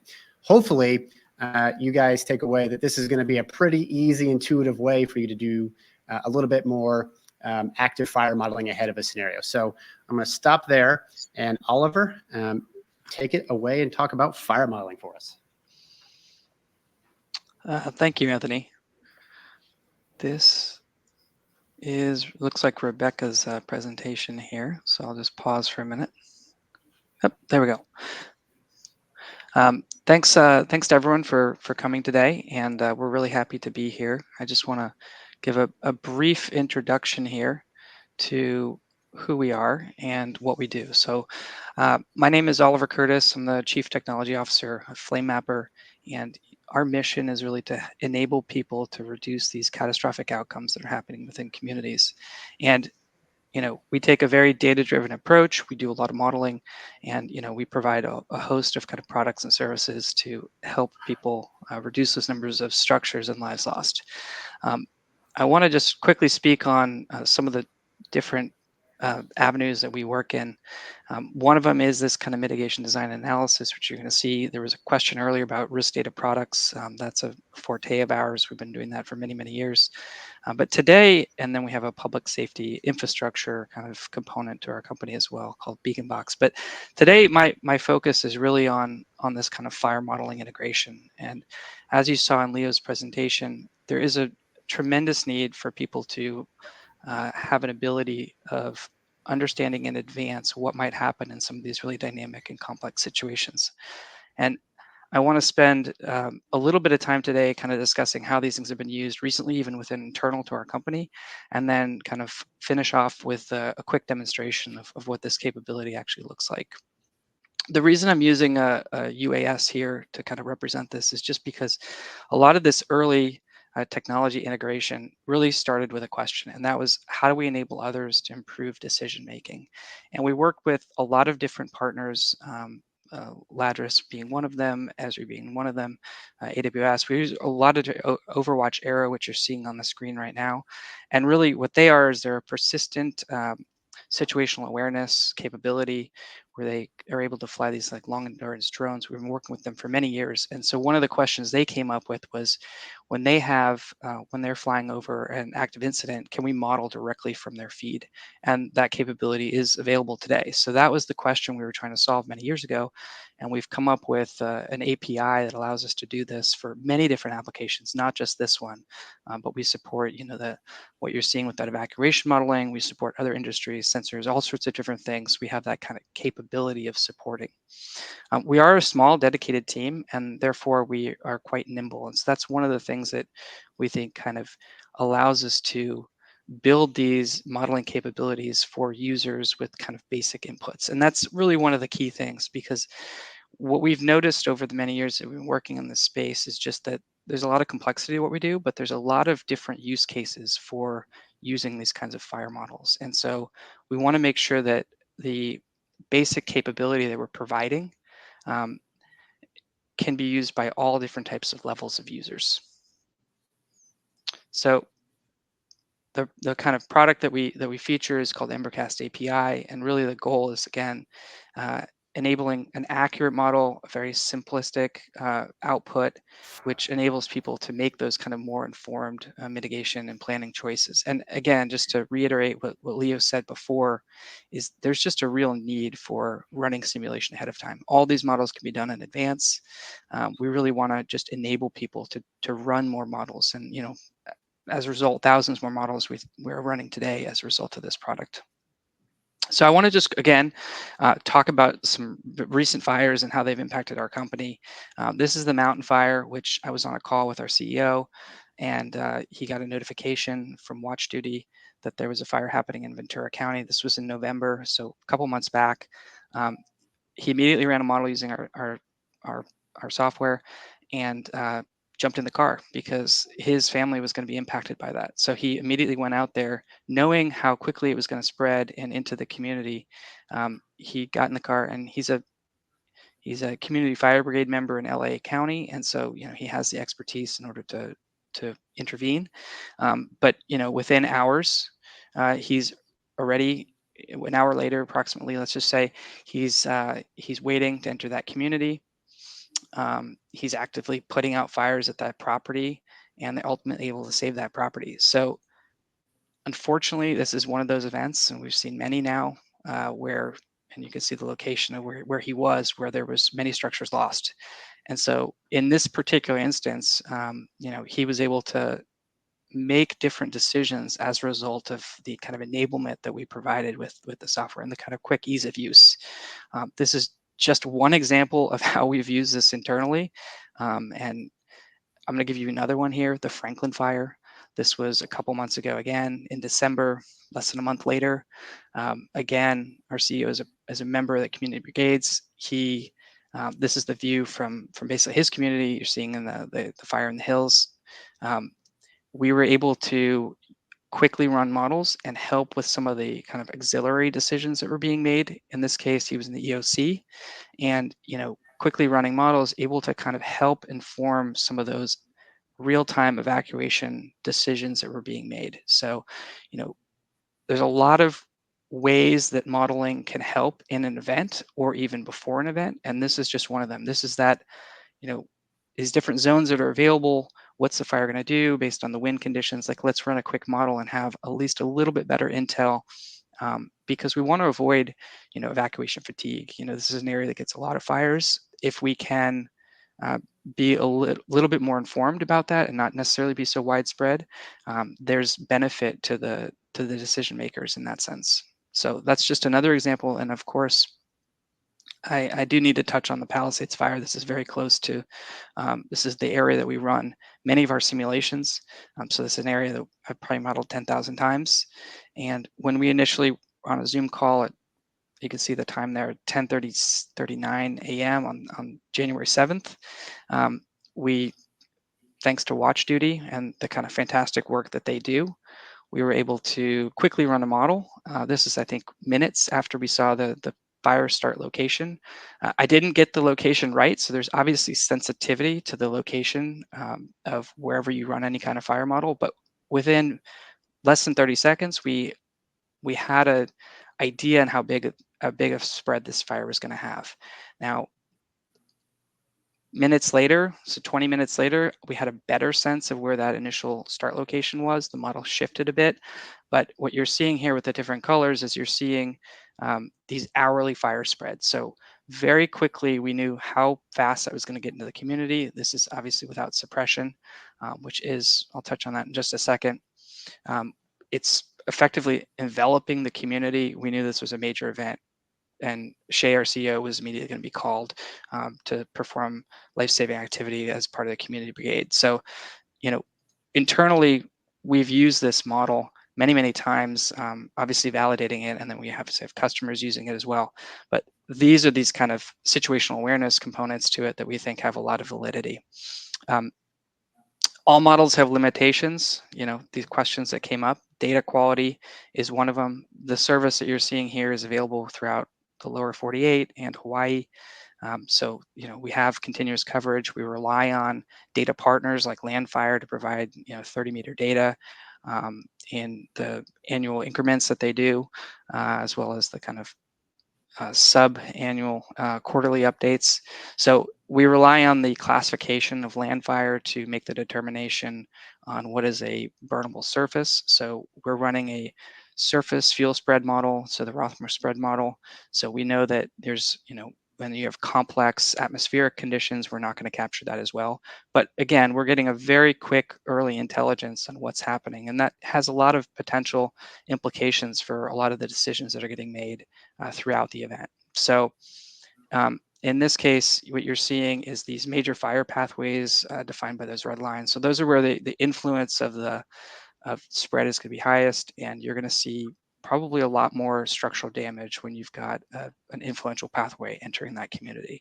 So again, to a more experienced user like myself, I understand that the fire will not stop when it hits this magenta surface, which is again that unburnable surface, according to Landfire. But when you have a major pathway entering, we know that it's gonna get in there.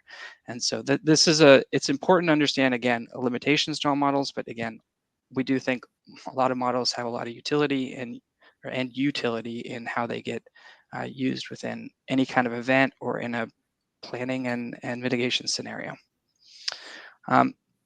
During this fire, Shay again called into a brigade. He called me this was about 4:30, I believe, in the afternoon in Topanga Beach. And as you can see, that initial model I ran 5.5 hours earlier was pretty much spot on. Again, each one of those colors is an hourly fire spread.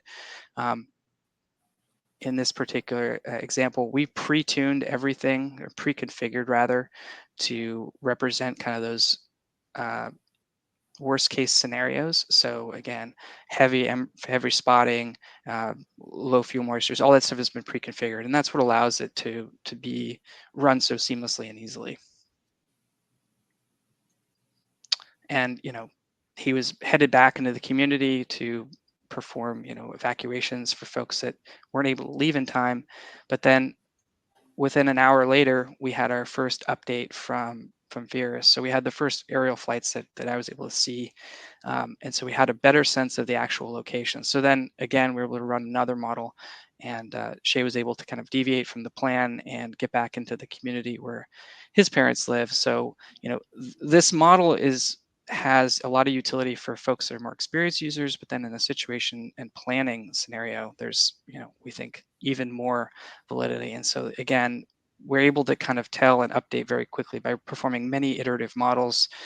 We're able to kind of see more about the current picture and what might be happening. And again, another limitation is, we're running this without understanding the suppression activities that are happening on the ground, right? So if you're able to get real-time information on that, that could be trying to inject that into the model. But again, in a situation like this, that information wouldn't necessarily be available. So again, the whole goal is, how do we provide those kind of professional results very quickly and kind of calibrate it so that it's always being run under those extreme conditions. That's where we think that mitigation and planning should focus under those conditions. So you want to know what is that kind of worst case. And so that's why we've done all the work that we've done on the back end to make this easy to run. I'm going to flip it now to just a quick demo.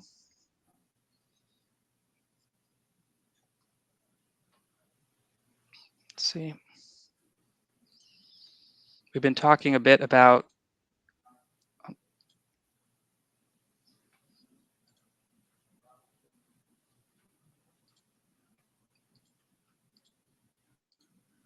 okay.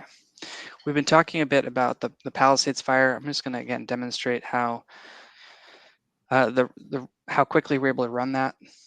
So I'm in that Palisades area here, and if this were an active incident, we could just apply the current wind.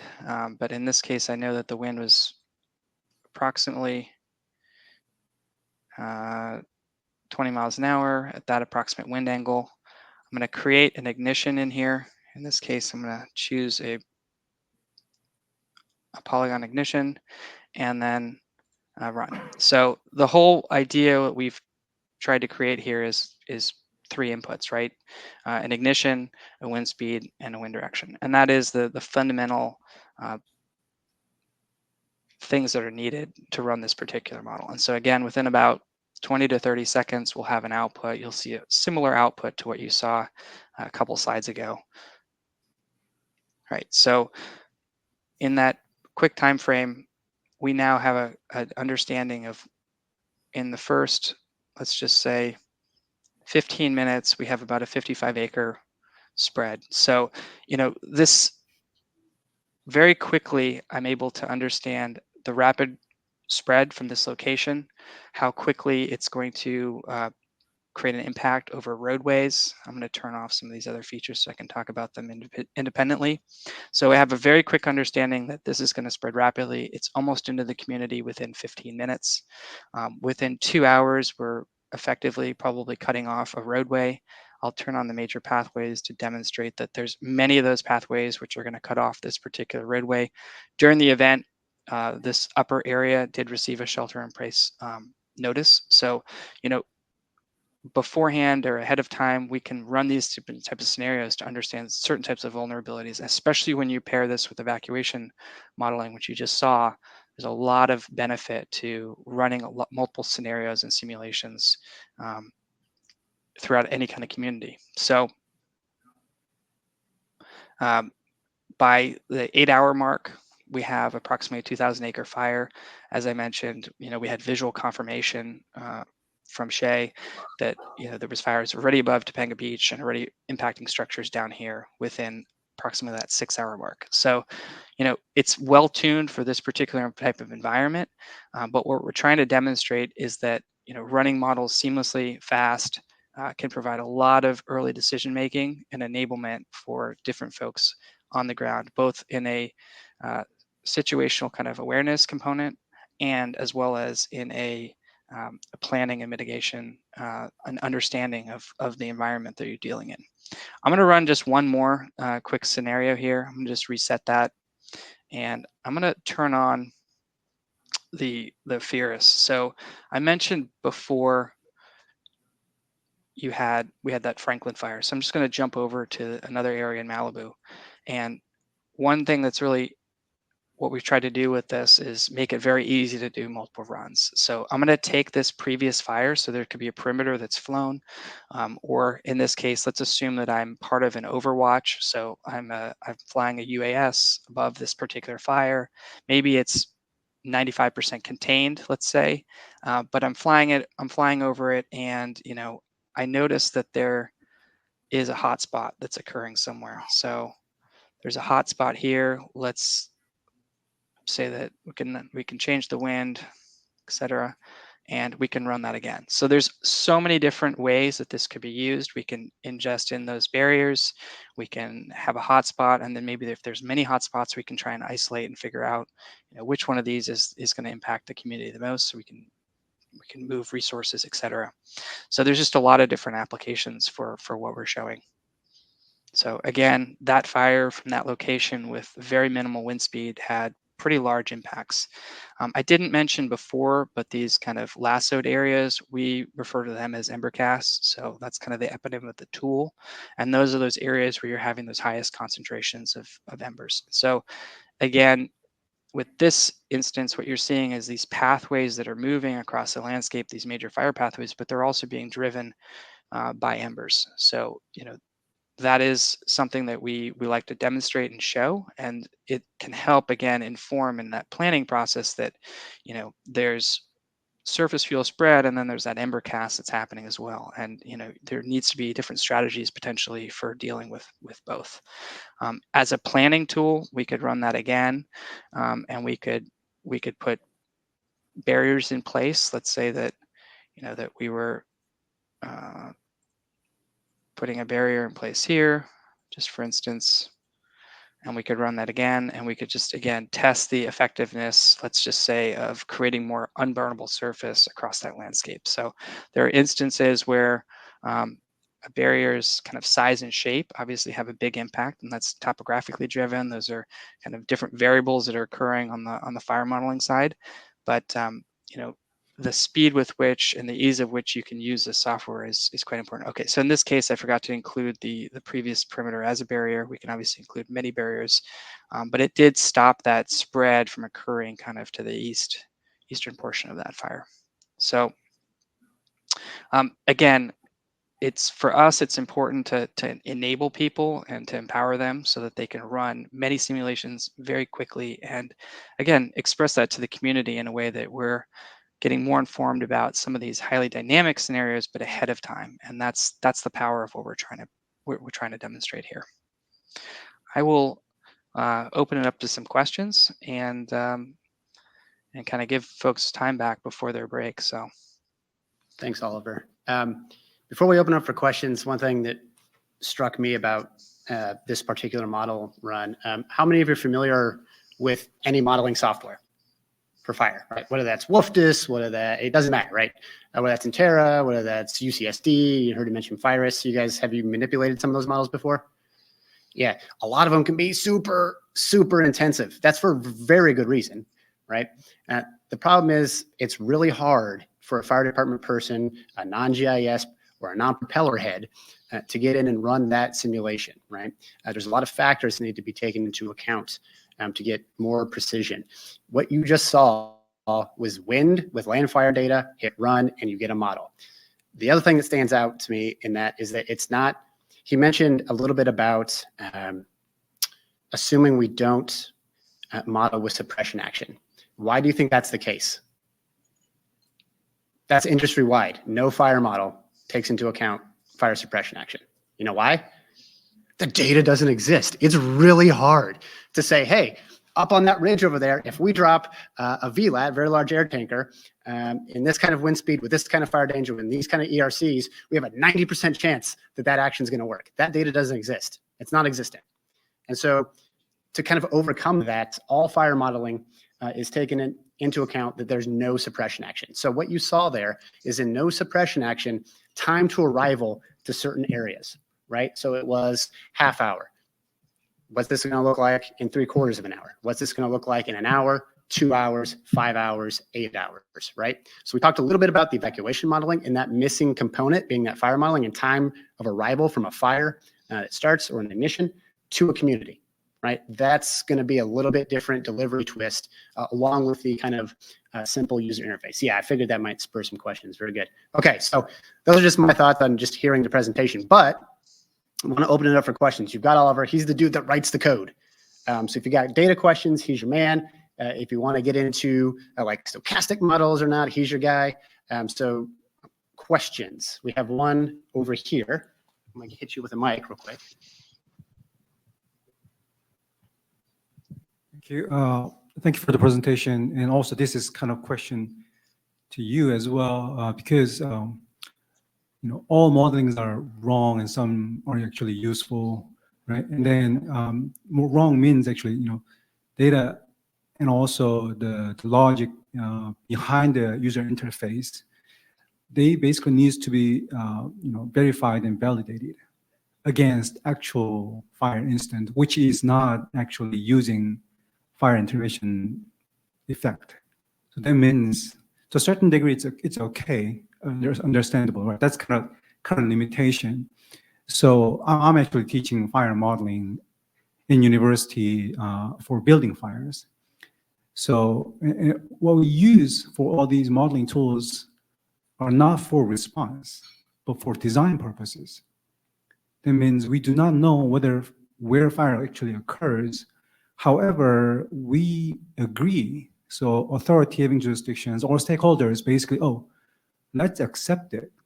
Although we do not know whether this modeling results are actually accurate or not, but let's agree this is going to be like the fire. Actually, if fire happens in this building, it's going to be like this, similar. You know? And then based on that, whether this building is safe or not. So that's kind of the limitation of our application of fire modeling tools in building fire safety. However, this evacuation modeling as well, and then which I don't think it's going to be validated because due to the ethical reason, you cannot evacuate all those people to validate your models, right? So without validation and validating even fire modeling, for example, in existing fire modeling, validating against invalidated data, which does not account for fire intervention service, for example, fire service activities, basically, then how does it work in terms of response? Because if these tools and evacuation modeling and fire modelings are used for design purposes, like prepare the stage, then maybe based on agreement, not about accuracy, based on agreement of a stakeholder, so let's use these tools to understand what would be the comparative risk of town A and town B. For example, Tahoe 16 hours, 14 hours versus another town 7 hours. And then we can say, okay, town A versus town B. Town B may be a bit safer. We do not know how exactly though. Comparatively, because 17 hours versus 7 hours is going to be different, right? So although this is quick, but like in terms of actual application in the response phase, I do not know how actually this is going to be useful. So this is kind of open ended question, and I want to know, developers, perspective, and also as a, fire service or administrator's perspective. I actually want to hear about some opinions about this. Yeah, I'll spare you the fire service question, Oliver. So the question was kind of how are these models going to get utilized? You heard Leo, I think, talk a little bit about the planning implications, right? So hopefully folks are utilizing both fire modeling and evacuation modeling in conjunction with each other ahead of time to create the plans, right, that we're going to use. Now, to your point about all models are worthless, some are useful kind of thing. That being said, it's about run cards, right? So if we know a fire is going to spread and potentially have X, Y, or Z impact. Say fire A starts, and we have a 50,000 or 100,000 person potential impact for that fire due to proximity of neighborhoods, maybe intensity of spread that the models are showing, right? We want to give some credence to the modeling to help guide us make these decisions versus fire B, where we might have 1,000 people threatened, and it's a much lower fire severity. It helps us kind of tier our run cards in an initial response, right? And so what we see happening is in an area that gets projected a new start, and we run a fire model on it, we say, oh, this one has a pretty high impact area. Guess what? We've already planned out our response to that incident within that area. That means it's going to receive 2 helicopters, it's going to receive 3 trucks, 1 hand crew, right? And it helps us automate that response mechanism in that way. After that, the hope is that we have folks with experience on the ground to make those calls in real time, right? Once an incident commander gets on scene, he can say, hey, let's reduce our response to this. We only need 1 ship and another engine.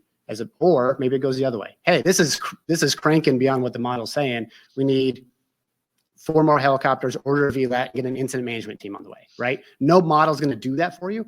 And so the hope is that we can speed up the response mechanism process by doing the pre-planning and utilizing these outputs to kind of inform that initial attack response, right? After that, you get into extended attack, and it's a different kind of modeling. Hopefully informed by subject matter experts on scene. Lori. Yeah. Mine's going to be more about the data, and I appreciate, Anthony, what you just said, because these are not, great answers, but they're something. They're more information than we have with nothing, right? So they are helpful models to inform response capability. My question is about the base data, and what I saw with the models as they were coming out of the Wildland, which we are pretty astute in modeling today. Once it hits the built environment, then your built environment data, what is that? Where did it come from? And is that factoring into the fuel that enables the fire to continue to spread, scope, and scale, not just wind? So that's what I would like to know about the model. So again, we're using land fire as the underlying data set. So your structure to structure and your fuel as it's associated with a structure is not being modeled in this. So that's a limitation of surface fuel modeling, 100%. What I can tell you though is and if I went back and looked at I think the first run that I did here of like the Palisades, see if we can pull that up. I believe that was it. What I can tell you about this particular is that with— Hey, Oliver, can you share your screen again real quick so we can see that fire spread pathway? I think that's I'm sorry. While he's pulling that up, just for Oliver, while you're doing that, just to connect dots here, this is why Rebecca was talking this morning about a fire risk index, right? So you see where we still have an issue with modeling the fuel, that the structures themselves are contributing to the scope and scale of this fire and the fire spread. So Oliver, carry on. Thank you.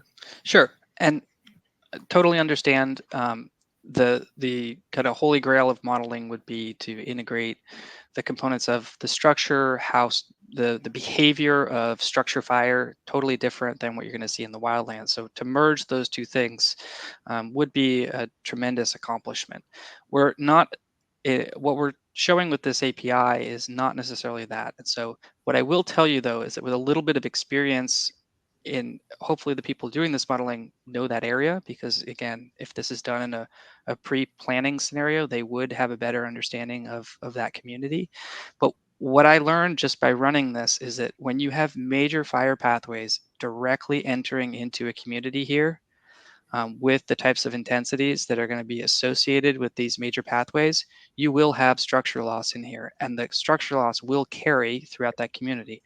Internally, we use other different other tools to assess the vulnerability on an individual structure level. That is kind of back to one of the first presentation, or I think the second presentation, talking about individual structure risk vulnerability. Internally, we use like machine learning models and structure loss history to try and do those predictive things. So, there's ways to combine what we think would happen within that community, and we think running these types of surface fuel spread models, but to actually put them in concert would be a very onerous technical challenge, and one that's not necessarily possible, I would say, with the current data today. And one of the reasons for that is that the pathway for ignition and the combustion between structures is totally different, like you've suggested when you see in the wildland. So there's, I think, unique cases where there's a lot of cases where you'd use this tool, and then you'd also want to supplement that with other types of data sets to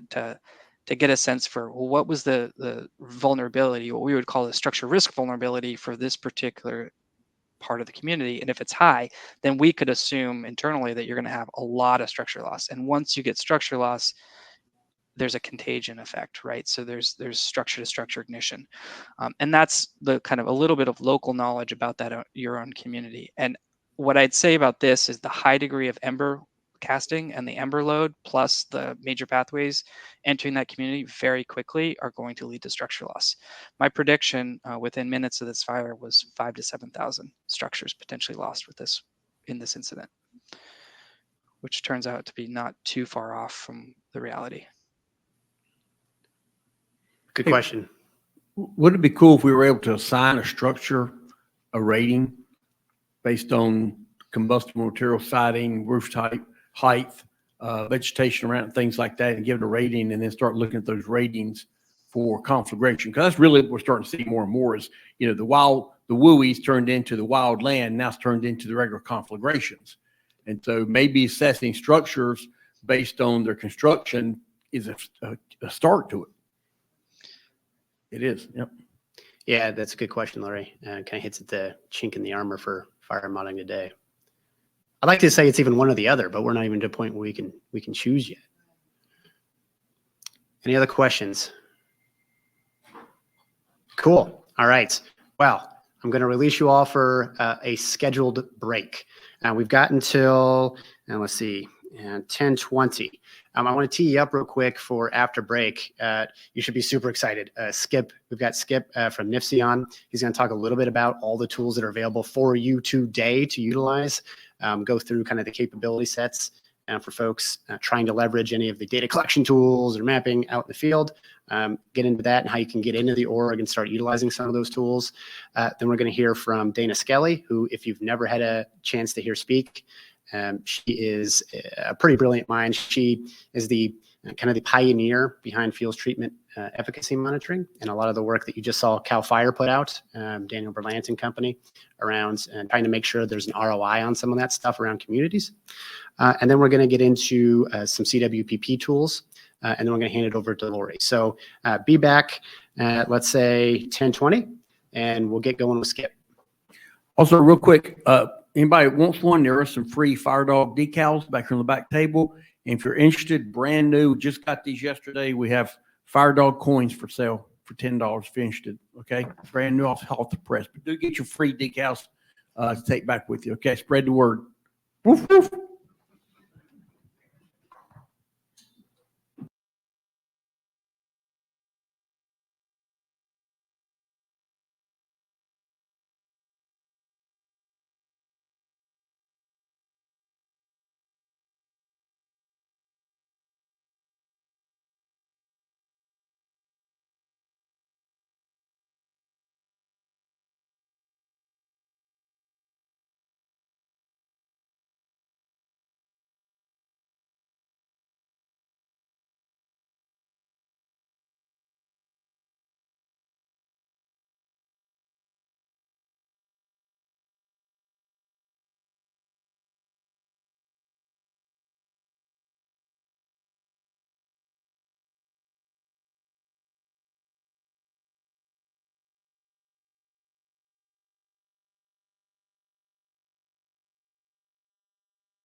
Hey, Skip, give us a little time to wrangle cats.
If you're talking, Anthony, you need to go on mute or off mute.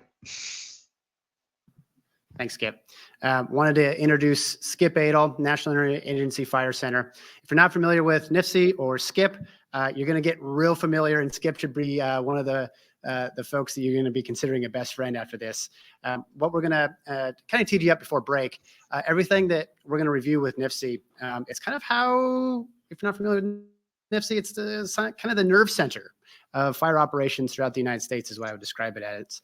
And more specifically, SCIP and NIFC, with the NIFC org, kind of run the nationwide common operating picture that gets used on every fire, from data collection to visualization. So really excited to have Skip with us. Skip, go ahead.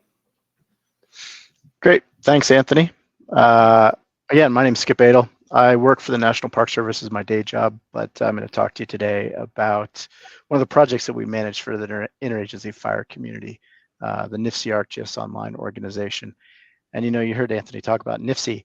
NIFC is actually a place in Boise, Idaho, but they don't actually have employees. So what NIFC is a conglomeration of all the federal firefighting agencies, state firefighting agencies, USFS, U.S. Fire Administration, and some others up there, all coordinating together on response. So, all right, so let's see. The NIFC org, what is it? So what am I going to talk about today? So really, the NIFC org is a solution that can help fire departments better prepare for and respond to wildland fires. That's really our mission. Our mission of the NIFC org is really to improve situational awareness for firefighters on the ground, both on incidents, as well as mitigation work, training, all that kind of stuff. So my team and I manage an ArcGIS online organization software from ESRI. It's all cloud-based. We manage the organization, and right now we have about 28,000 users and in the organization, and it's open to anyone, any cooperators in wildland fire. Call it the NIFC org for short. So who we represent, we talked a little bit about those 28,000 users. We keep going up, so the number keeps changing, and I got to double check. And 92% of those users who access the organization are accessing through a mobile device. So they are the firefighters in the field. They are the people collecting the data. They are the people who are interested in getting that real-time information about where the fire is moving, where the dozer lines are, where they are in relation to all that. And we do a lot of that through field maps on the mobile device. So the other 8% of those folks we'll talk about here, but the other 8% of those folks are the GIS folks in the background, the power users, the folks that are setting things up for those field users. And we'll talk a little bit more during this presentation how the wildland firefighters use the NIFC org to create, manage, and access that real-time data to improve their situational awareness, improve their safety, and how that information they collect and how they manage it helps really inform the public. So keep going after this, but it's open to anyone in wildland fire. It's not just federal agencies. We have about 50% of our users are in federal agencies, and then about 25 in state agencies, and about 25% in local. And local agencies are going to include fire departments, contractors, emergency managers, that type of thing. So what we're going to talk about today, I looked at the agenda for the meeting a little bit. It was great to have that posted online. And you mentioned data-driven solutions for wildfire prediction, response, and resilience. So I'm going to touch a little bit about for those 3 bullets that were listed on there: early detection and prediction, what we have to offer there, resource allocation, response, how you can use the NIFC org for that, and then community preparedness and mitigation, how we can address those needs as well through some examples of what we're already doing. So, and I needed to put this piece in here about this is not a sales pitch. NIFC org platform is available at no cost to any wildland fire cooperator. You can go onto our homepage, request a license, or request a login, an account, and you can use it. So talked briefly in the beginning about situational awareness, and that is one of our main focuses, is how we can provide situational awareness to the wildland firefighter in near real time. So how does the NIFC org do this? And how do we provide them information that the firefighters need to mitigate the risk to themselves and other firefighters and the public? Do the firefighters have situational awareness on where that fire is and how that terrain, the weather, and fuels are really going to drive that fire behavior? And over the past several years, firefighters have gone from using paper maps with data that could be 24 hours old to now getting their data near real time. And I use the term near real time because it depends on where the fire is located. If it's located in an area with cell service, it's real time. When they collect it, they're getting updates continuously by all the firefighters, and the the information around them. So it could be satellite, it could be UAS, it could be that kind of thing. When they're in the backcountry, it's going to be more of when they're able to get cell service and synchronize their data and pull in new data. So that's where we're getting that near real-time piece from. And the data, like I said, comes from many sources. It comes from satellite, aviation assets, firefighters on the ground, lots of different sources. And then that data is then aggregated into feeds, into data services that provide better situation awareness on the fire. All right, so let's talk a little bit about emerging incidents and early detection. This is some of the things that we're really proud of, how we use the NIFC.org platform to provide some of this information. So the first one there on the left is FireGuard. And FireGuard is a partnership we have with the Department of Defense and National Guard units in Colorado and California that's used to detect fires and incorporates remote sensing tools that Department of Defense has that detect heat and can provide us updated data on ignitions and perimeter spread and things like that about every 15 minutes. So it's very, very close to being real-time data. So that 15-minute interval and that data is being updated continuously throughout the day, wall-to-wall nationwide. We even have been doing some work in Canada and things like that. So it's a really cool product that not a lot of people are aware of. So next piece over there, incident awareness and assessment. Through the NIFC.org, you can request data for incidents on perimeters, on hotspotting, on things like that. You can go in there and fill out a form and request data for particular areas or incidents. And last year we did about 2,500 requests for about 1,000 different incidents. And it could be anything from satellite tasking to UAS work to NIROPS. I'm not sure if anybody's familiar with a national infrared program run by the Forest Service, where they have physical planes that go out and fly thermal cameras. And it also includes various states. State of Colorado, state of California, Oregon, Washington have aviation assets that fly thermal detection. Could be during the day, could be at night. So another piece of data that we have is lightning data.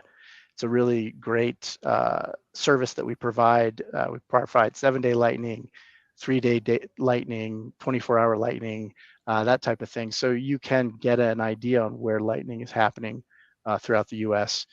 Continuously. So it's a great way to look at, particular forest fires and such like that.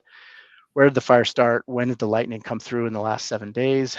Did that impact? Is this a natural ignition? That type of thing. All right, talked a little bit about FireGuard. I'll hit on this again because it is such a cool tool.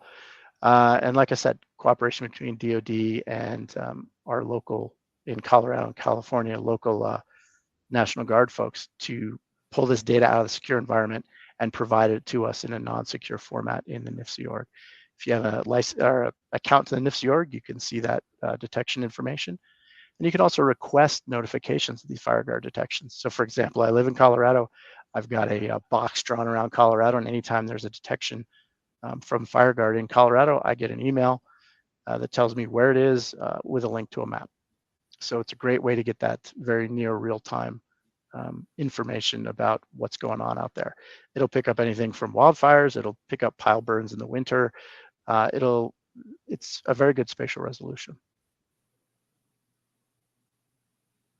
All right, with just one example, I wanted to pick something out that was timely. In this particular case, the Table Rock fire, which is going on in South Carolina right now. One of the fire incident management teams, the Southern Area Blue Team, went there. They're showing up right now. Actually been chatting with one of them this morning. But just to show you an idea from yesterday, about 1 p.m. Mountain Time on 3/26, this was the area that FireGuard was saying was impacted by fire. And then you can see next to that, you can see the fire perimeter that is coming from folks on the ground through a tool that I'll talk about here in a little bit. But it's a great way to see which direction and which major changes some of these fires are making.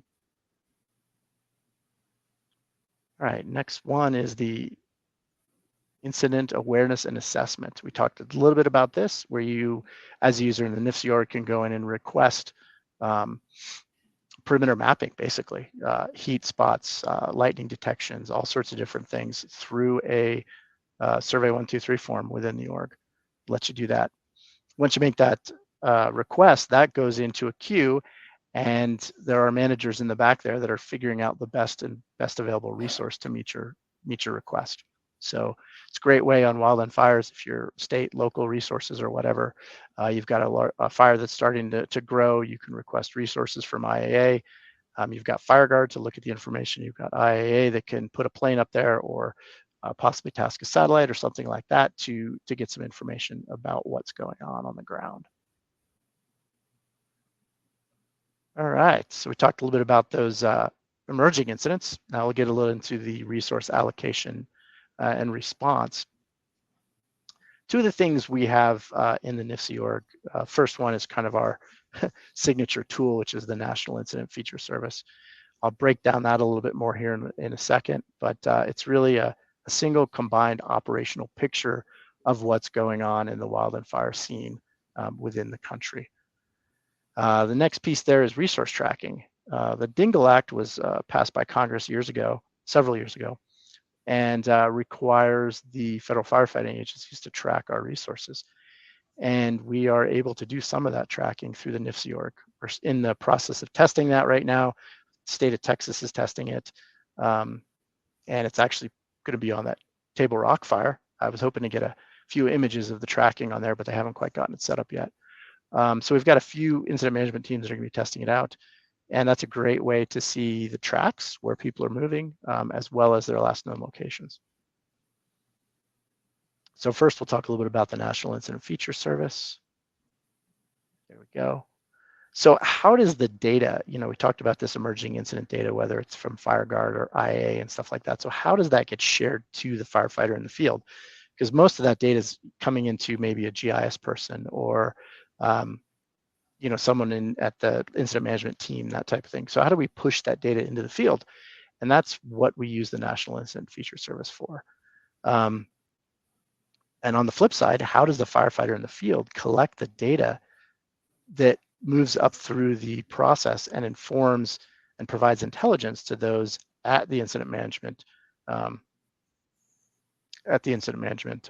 center to provide some information and allow for decisions. So it's kind of that two-way movement of data. It's coming from the field, it's going into the National Incident Feature Service, it's coming from the incident management side, it's going into the National Incident Feature Service. So everybody has this single common operating picture. So we do that using feature services in the NIFC ArcGIS online organization. And that National Incident Feature Service is a single national data service that captures that operational data from the ground level that folks are collecting with their mobile devices in the field, and also collected at the IMT level. So that National Incident Feature Service gives us that full picture of what's going on operationally.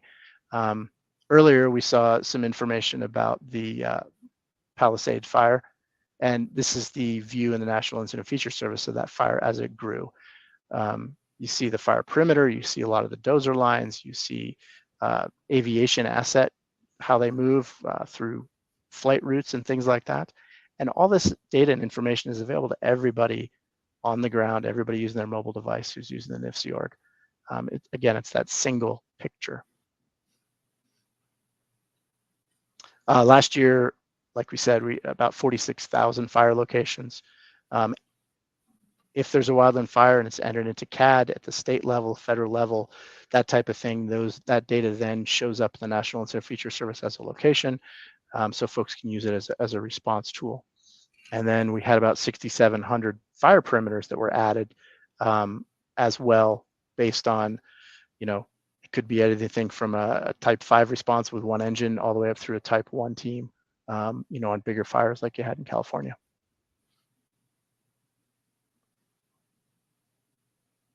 All right.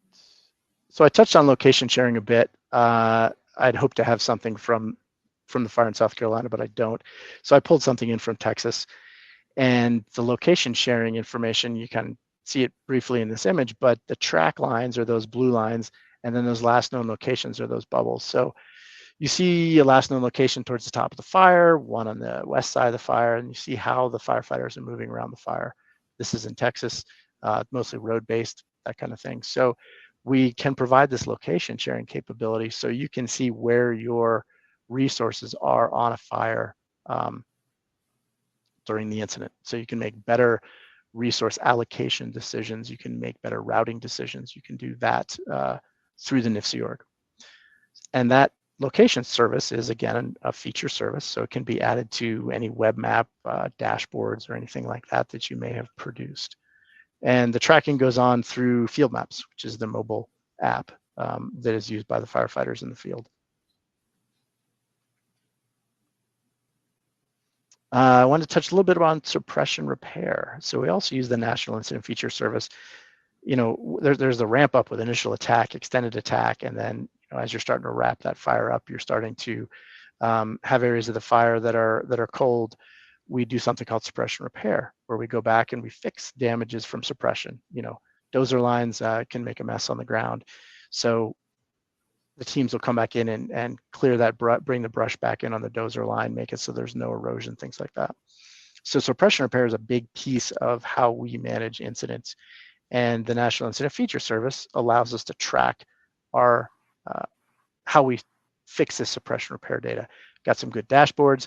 Again, they can use it on their mobile devices in the field, and then they can kind of tie a fire up and just say, hey, we've completed this many miles of suppression repair, fix this many line, and then we can kind of move on.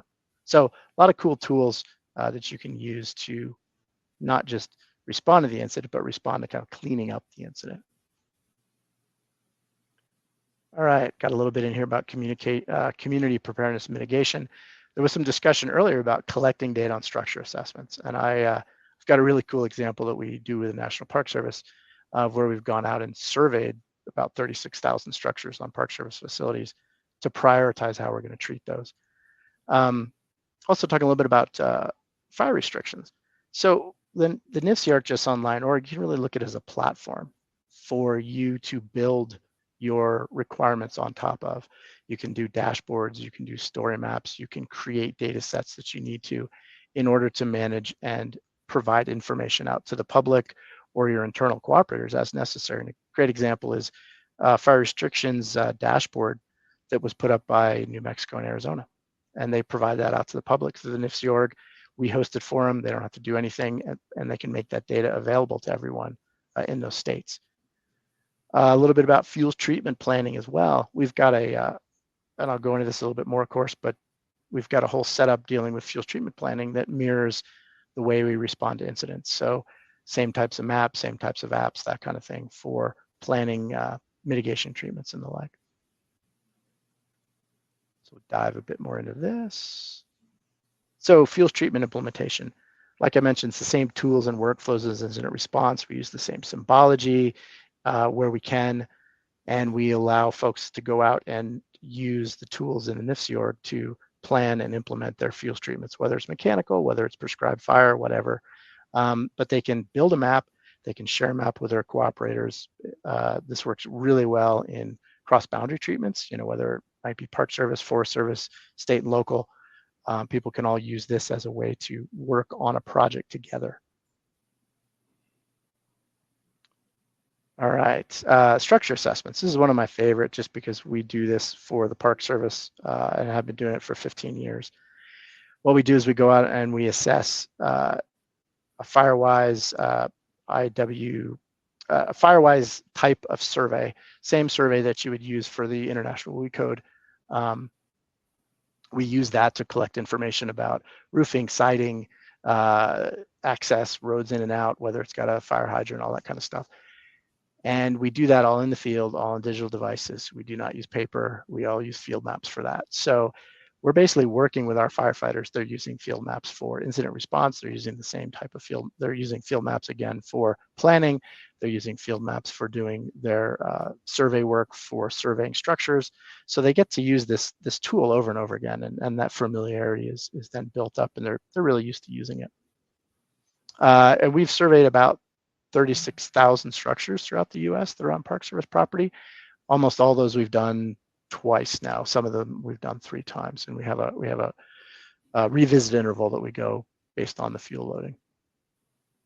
And what that provides us at the Park Service level is the ability to access this data, provide this data to incident management teams, or use it for our own internal planning. So this is just a quick view of Yellowstone, the Old Faithful, and showing all the structures there, their hazard ratings, their accessibility, that type of thing.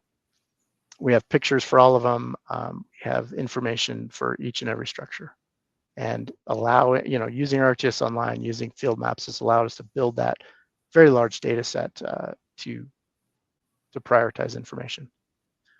We have some pretty cool output examples. We do reports. The data comes back in the mobile device for incident management, that type of thing as well. And then the key part here is we took all of that information from the structure prioritization and we rolled it all together with current replacement value, importance of the structure to the park unit. And we nationally prioritized where we needed to do our fuels treatments around structures. So very good defensible way of showing how our investments in fuels mitigation are benefiting some of these structures. And some of these things like the Old Faithful Lodge, they're not replaceable. So it's really hard to put a value on a lot of that stuff, but there's about $45 billion of infrastructure that's managed by the National Park Service. So, all right, how much time I got left here? Let's see, not too much longer.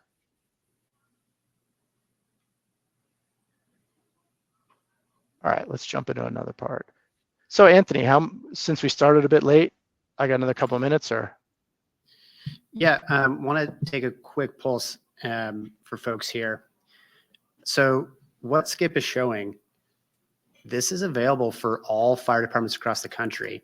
And just so that you understand the gravity of what he's talking about, all of the nation's fire suppression data, all the operational data collected on interagency fires are housed in one feature service in one single sign-on where you can go right now, today, as a fire department, get a free license to view all of that information. The fire guard information that he was talking about, that's real-time fire mapping or near real-time fire mapping in 15-minute intervals. And in most cases, is the best mapping we have at the onset of a fire. It serves as kind of a map.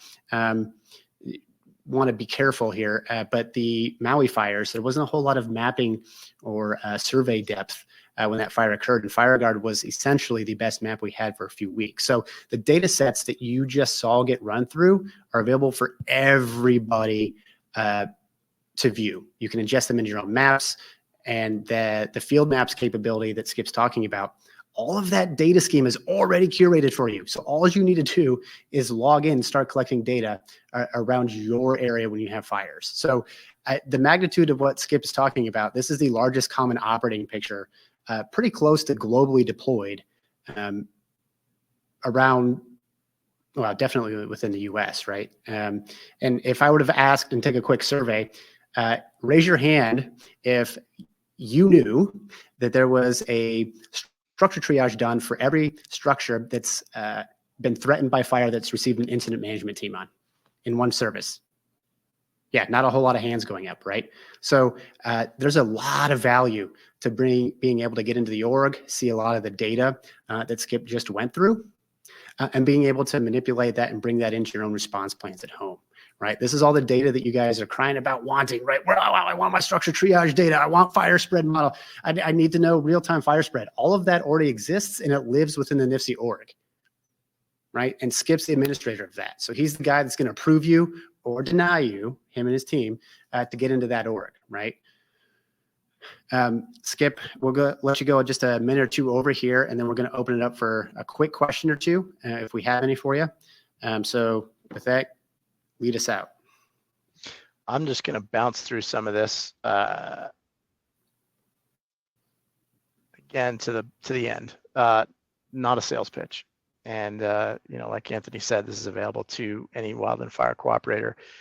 There's extensive applications we've built on this platform for, if you have a need from a wildland fire standpoint, there's probably another state fire department, federal agency that has something that you can start from. So you don't necessarily have to start from scratch.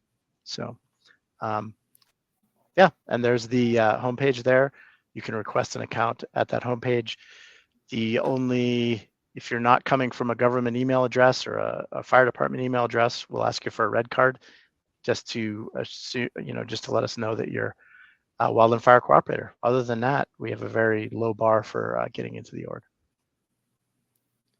Thank you, Skip. Again, Questions? I can't underscore the importance of what you just saw. That's all the nation's operational data housed in one spot, managed by one central authority.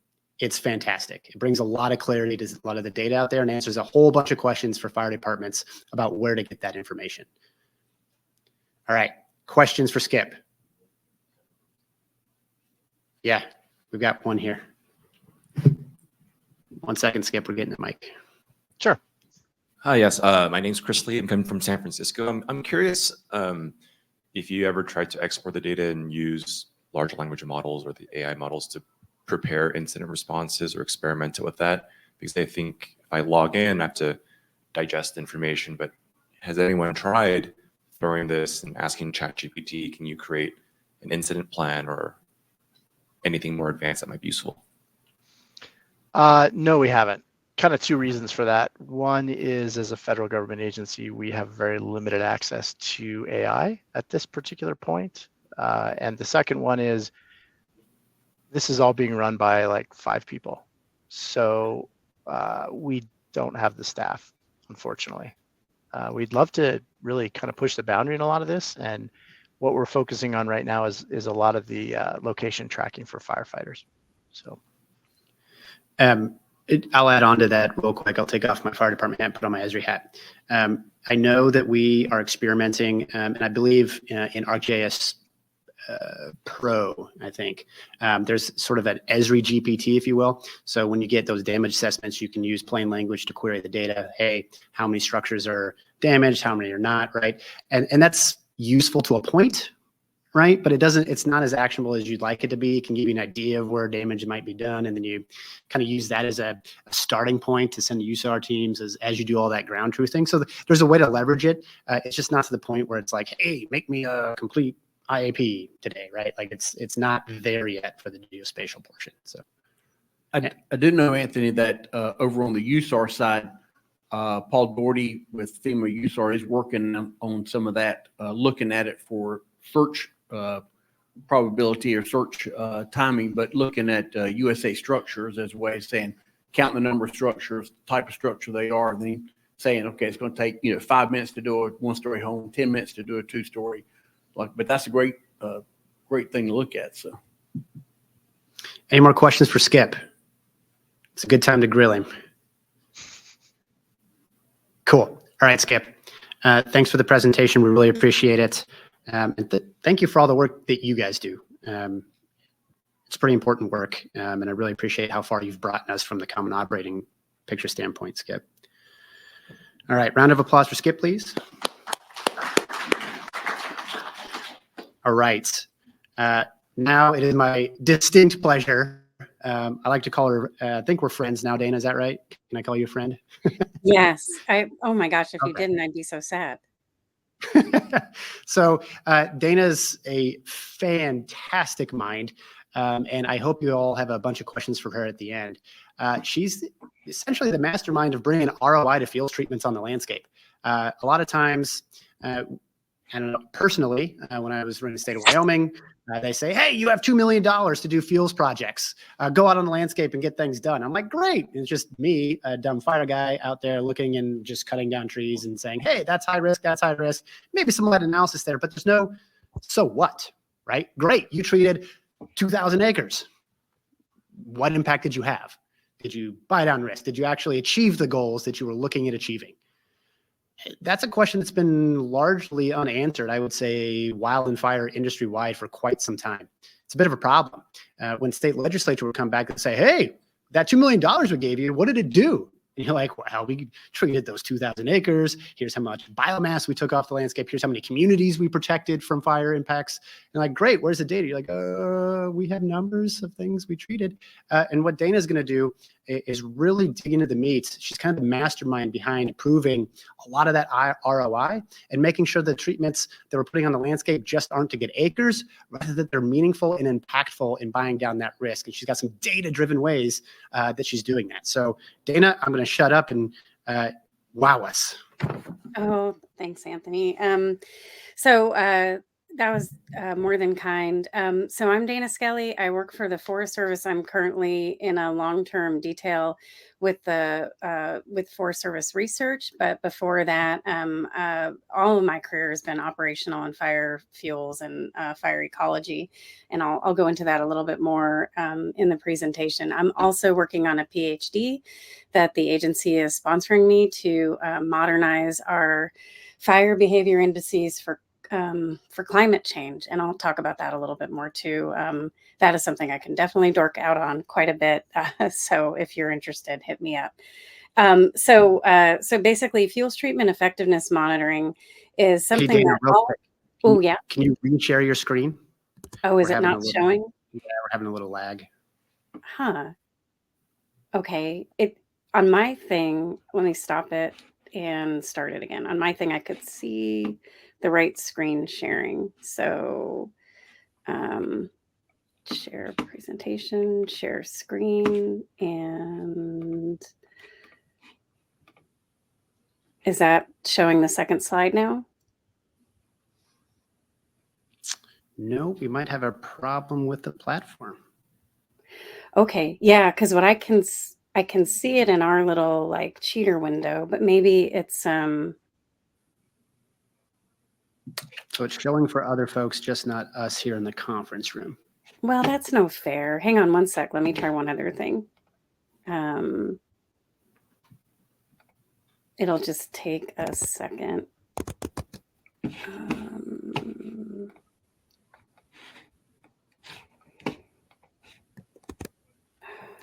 While Dana reshares her screen, and I know she's going to talk a little bit about this, CAL FIRE just put out a statewide policy adopting all of these workflows. So for any mitigation dollar spent on the landscape in California, this is CAL FIRE policy now. Everything you're about to see here, they've actually kind of expanded on it, right?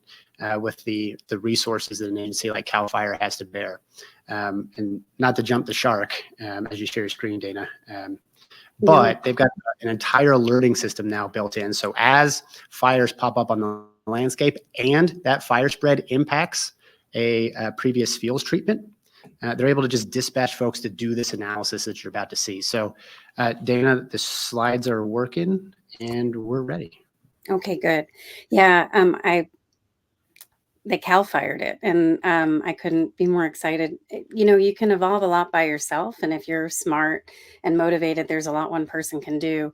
But when you engage in a community of practice, really the opportunities are endless. And so grateful to Anthony for connecting all of us so that we can continue to evolve and grow and be more useful more widely, right?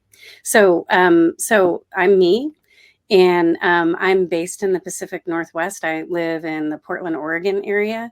When I first came to the Pacific Northwest about 11 years ago now, I came from having managed a fire program in the Florida Keys, which I was very lucky to get to do, I won't lie. And I became Chief 3 or the Deputy Fire Staff on the Malheur National Forest, which is in Eastern Oregon. Which sometimes is in the news for things that aren't really fun to live through, but are very interesting if you don't live there. So in Region 6, the Pacific Northwest region of the Forest Service, we are a very pragmatic and resource-based economy here. We get a lot done on the ground, more than anywhere I had ever worked in fire and fuels. And I started with AmeriCorps in 1997. So I've been doing this for a little while. The thing that makes the Pacific Northwest unique in my experience is how much we still do commercial harvest and how important that is to all of the work on the ground. In the Forest Service, the Pacific Northwest region is always in the top 3 for accomplishment for commercial harvest. That's really not a surprise when you grow really, really, really big trees and you still have mills. We also get quite a bit done in terms of fuels reduction work.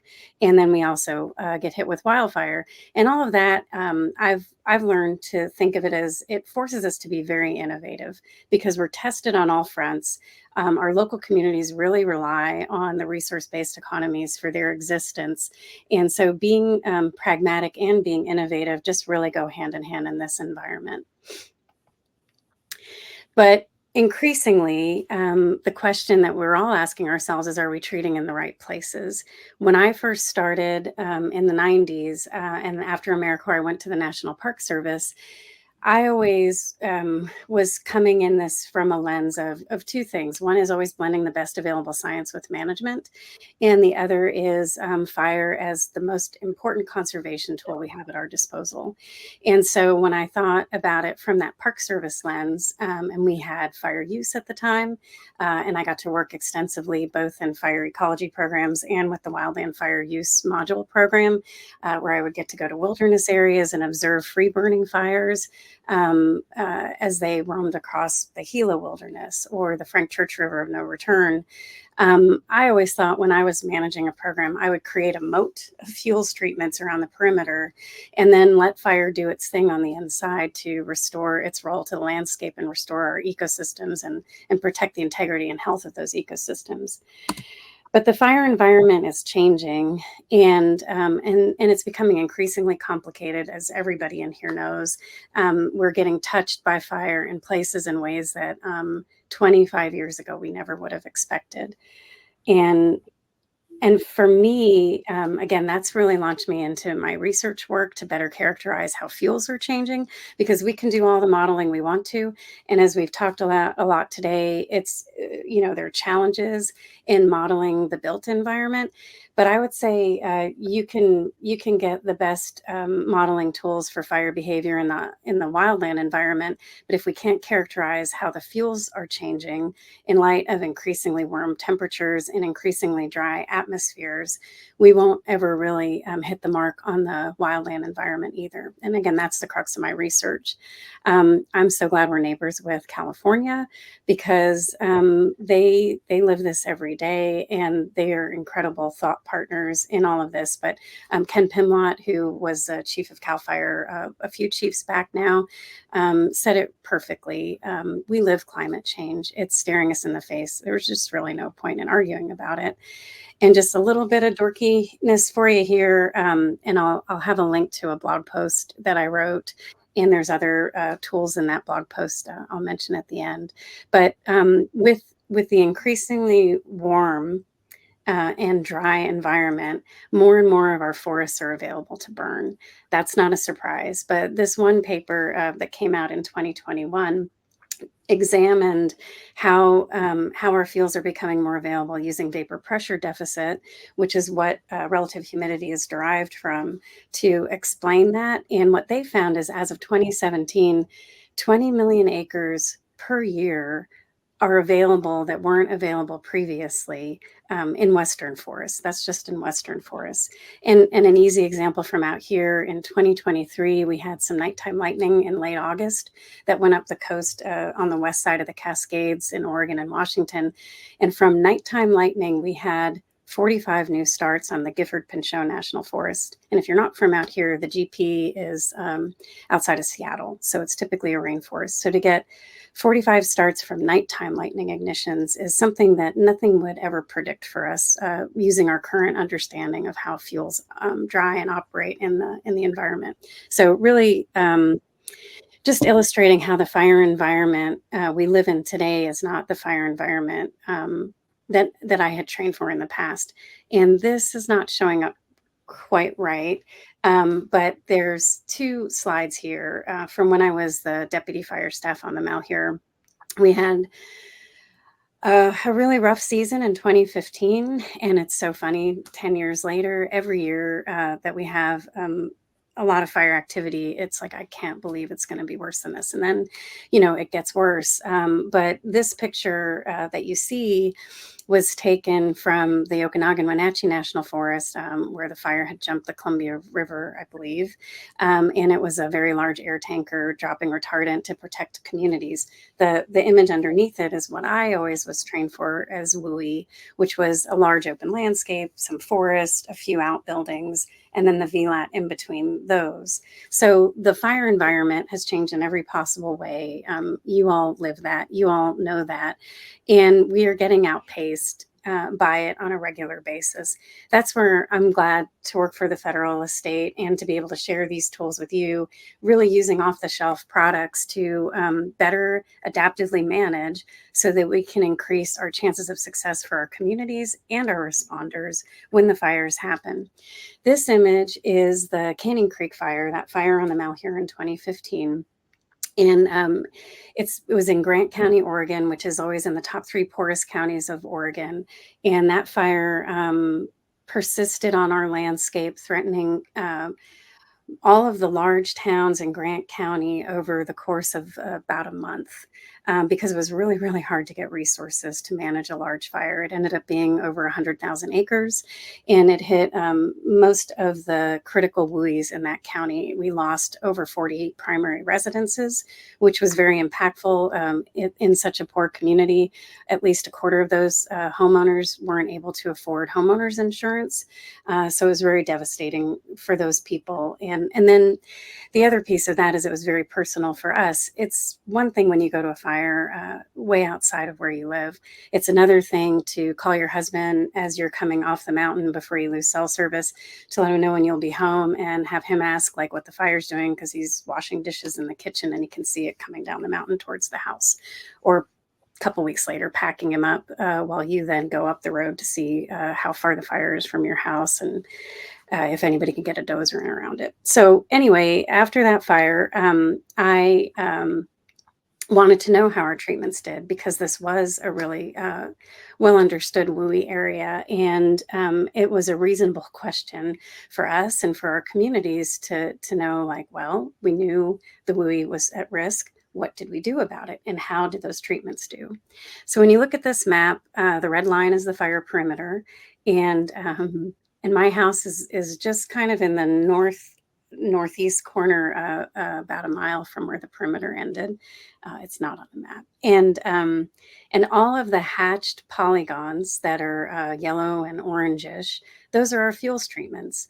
And one of the things that was really apparent to me after we did this, and we got all these treatments done, there were over 250 that we analyzed in about 2.5, 3 weeks, was how much that southern perimeter of the fire was informed by those treatments. So now this helped me modify my approach personally from let fire play its natural role. We'll just build a little moat to, oh my gosh, I want places where my people who are responding can go to and safely engage with a fire like this when they're spread thin emotionally and physically, and where we're lucky to get one hotshot crew for one day at a time. Those crews that came in from the Great Basin and from all over the country didn't know our landscape, didn't know necessarily our fuels, didn't know how to work with the Oregon State Fire Marshal. But when they saw an area that was treated, it was really clear that that was a place that they could safely engage. And so that's become a model for me going forward. And the other piece about using this information and making it available spatially, clearly, easily, it's helped me help our responders broadly across the Pacific Northwest. When we've had our annual interagency fire leadership meetings and interagency management response team meetings, we've shared information like this. And as you'll see in subsequent slides, we've consistently helped our teams have the data that they need to string together fuels treatments, to use them for response, and to just be thinking that way. Because anytime we have a large fire season now, we don't have enough resources to manage all those fires the way we might have 15 years ago. So we do need to use our proactive work, our mitigation work, these treatments. We need to think about them in advance and plan them in ways that we can engage and use them. And then we need to make that data available to the incident management team so that they can use them easily. And we've done a lot of that in the Pacific Northwest, and I'm excited to see how other states are adopting that thought process too. You'll probably have heard the term pods, potential operational delineation. That's a way of talking about this, but people have been putting fuels treatments in the right place for the right reasons for a long time. Give it any kind of sexy acronym you want. That's great with me. Let's just get the work done on the ground. So on this slide, after I moved to the region, I started offering support for getting this monitoring done. In the federal estate, since 2009, it's been interagency policy that anytime we have a wildfire that interacts with a treatment that was paid for to reduce hazardous fuels, we're supposed to assess it and answer some very basic, consistent questions about how effective that treatment was. But when you're consistently hit with fires that are complicated, that are dramatic, traumatic, and resource rich, you don't often have the people to do the monitoring afterwards. So we offered support to all of our forests in the region to efficiently collect the data for them so that we could adaptively manage. And this was that first iteration in 2017. And I have a couple of examples. And again, this is to illustrate that question about are we treating where we need to. The example on the left is from outside of Sisters, Oregon, Central Oregon near Bend, which many folks are familiar with. All of the polygons that are gray with red lines, those are fuels treatments. And then the colored polygons are the progression map of the fire. And you can see that fire was completely contained on the east and southern sides by fuels treatments, protecting the town of Sisters. And then to the west, it was moving into the Mount Jefferson Wilderness area, the east side of the Cascade Crest, which up until 2020 effectively would hold fires. Since then, it doesn't necessarily. But anyway, 2016 on the rail fire on the Wildland, similar. The polygons that are colored were the fire movement, and all of the red outline polygons were fuels treatments, and they help contain that fire. So in those cases, the treatments were in the right place. But then when we looked at areas where our treatments are specifically focused on volume and harvest and not always placed in the right areas to specifically help with containing fires, it was a little different story, right? You can see that these treatments are scattered across the landscape, hard to string them together, did not really overall contribute to the control of either of these fires, both on the Willamette National Forest. But again, that's okay. We don't always do things right the first time. We would love it if that was the case. But what we do need to do is learn. And by monitoring what we've been doing, we've given ourselves the chance to do that. So starting in 2018, we transitioned to using Esri tools, ArcGIS Online, all publicly available tools. And we built a system of bringing in interagency resources to basically blitz across the region on all the large fires that needed help to get our fuels treatment monitoring done. On the left side of this dashboard, the link is at the bottom below, and I'll share it again on the last slide, are the 3 questions that the interagency community has been answering since 2009. Did the treatment contribute to the control of the fire? Was it strategically located? And did it change fire behavior to change fire effects on the landscape? When you go into these dashboards, and this was our first one in 2021, this is our second one, both public facing.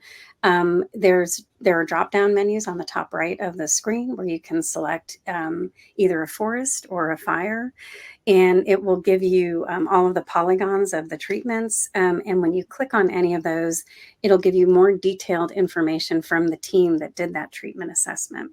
So here's one example from the Watson Creek fire in 2018, where it was in an area of a lot of beetle kill. And the forest, the Fremont-Wainema National Forest, knew that this is a recreational area that's really busy in the summertime. And this was just one of those nightmares, right? I mean, if you work in a landscape that's ever going to have a fire, we all have that experience, and we all know, like, oh my gosh, when we have a fire in that place, that's going to be terrible. Like, we're going to have a hard time evacuating people. We're going to have a hard time getting resources in to manage it, even under the best of circumstances. This was that nightmare for the Freewin, and so compounded by the beetle kill. So they did a bunch of mitigation work. to clear the area, to improve it for access and egress, knowing that it would be probably at the height of recreation season when that nightmare fire scenario happened. And then when they did have that fire, 2018 was a busy year and it was hard to get resources. The team that first got there was trying to go direct, like everybody does when you first get a fire, and really struggling to find a place where they could get a toehold.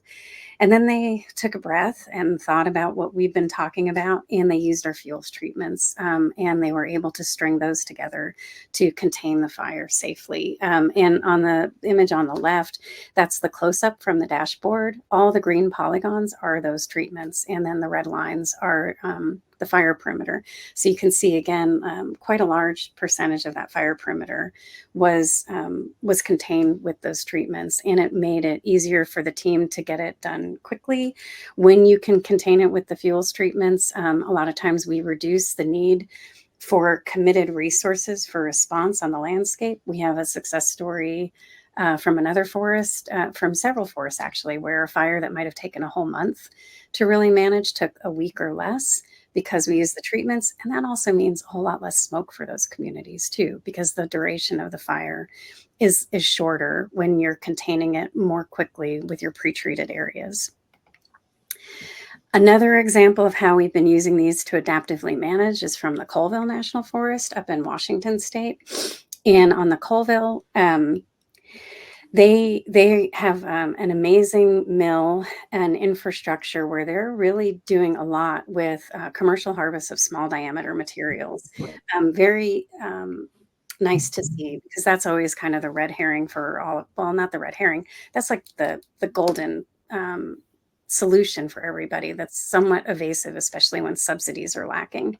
But when we did the fuels treatment effectiveness assessment for the Colville, and you can see it a little bit in that picture in the center from the unit, there's a lot of slash on the ground, and that made it ineffective when we had to suppress that fire. It made it very resistant to control. It didn't really affect the landscape in the way we would have wanted.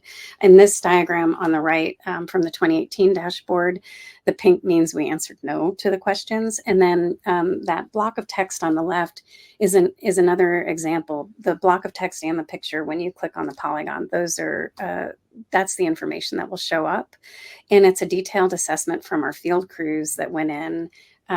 We try to get everybody out there and monitoring before the snow flies or the rain starts, so that they can get an accurate understanding of if the fire and the fuels treatment interacted in a positive way, and it's something that we can learn from to replicate in the future, or if we have a lesson to learn from that.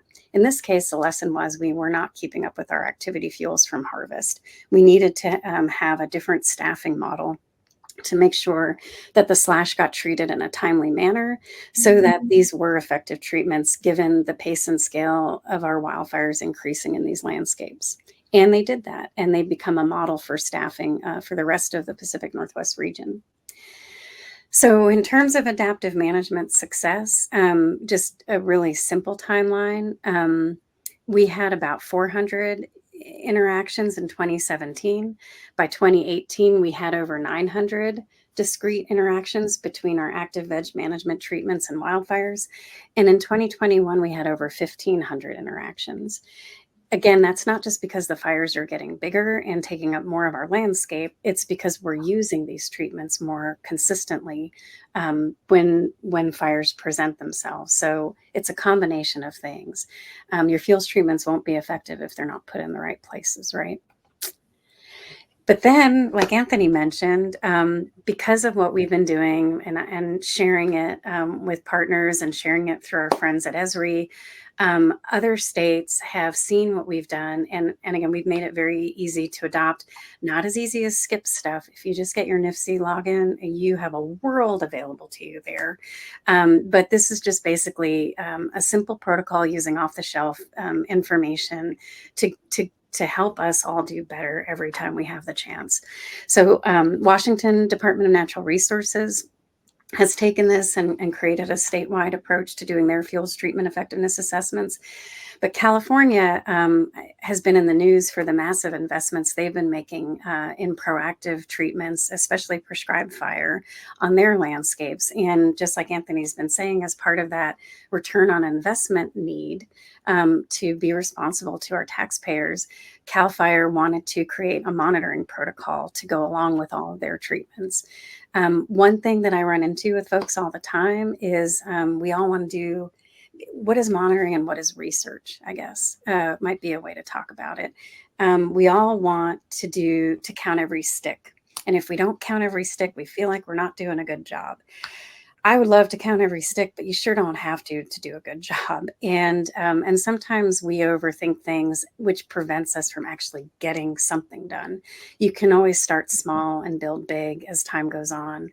Sometimes when we start with too much complexity, those systems become impossible to maintain over time too. So CAL FIRE, this is, if you just Google CAL FIRE fuels treatment effectiveness, it'll take you to this landing page, which shows you a dashboard that looks like all the other great dashboards in the world, but very similar to what we've done in Region 6, but with a CAL FIRE amazingness to it.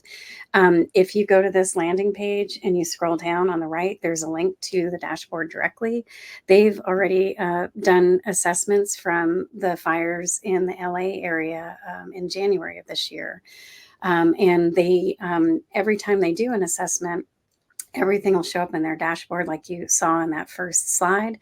But then they're also creating these shareable assessments that go in a little more depth with a little more analysis and narrative of what the team saw there. That goes through their communication shop, and it takes a little bit of time between when things are live in a dashboard and when these are getting released. But what an amazing product it is, and what a tremendous resource. I'm always so glad for all of our partners because, again, we all evolve much better when we work together and get lots of different voices at the table and then are able to hear all those voices. So, so thanks to all of you for what you do. And thanks, Anthony and IAFC, for having me here to talk to you today. Here are some of those web links. The one at the bottom is my blog, which talks a little bit more about my research and what I'm working on. And if you want to learn more about vapor pressure deficit a little more, there's some more links in there for that as well.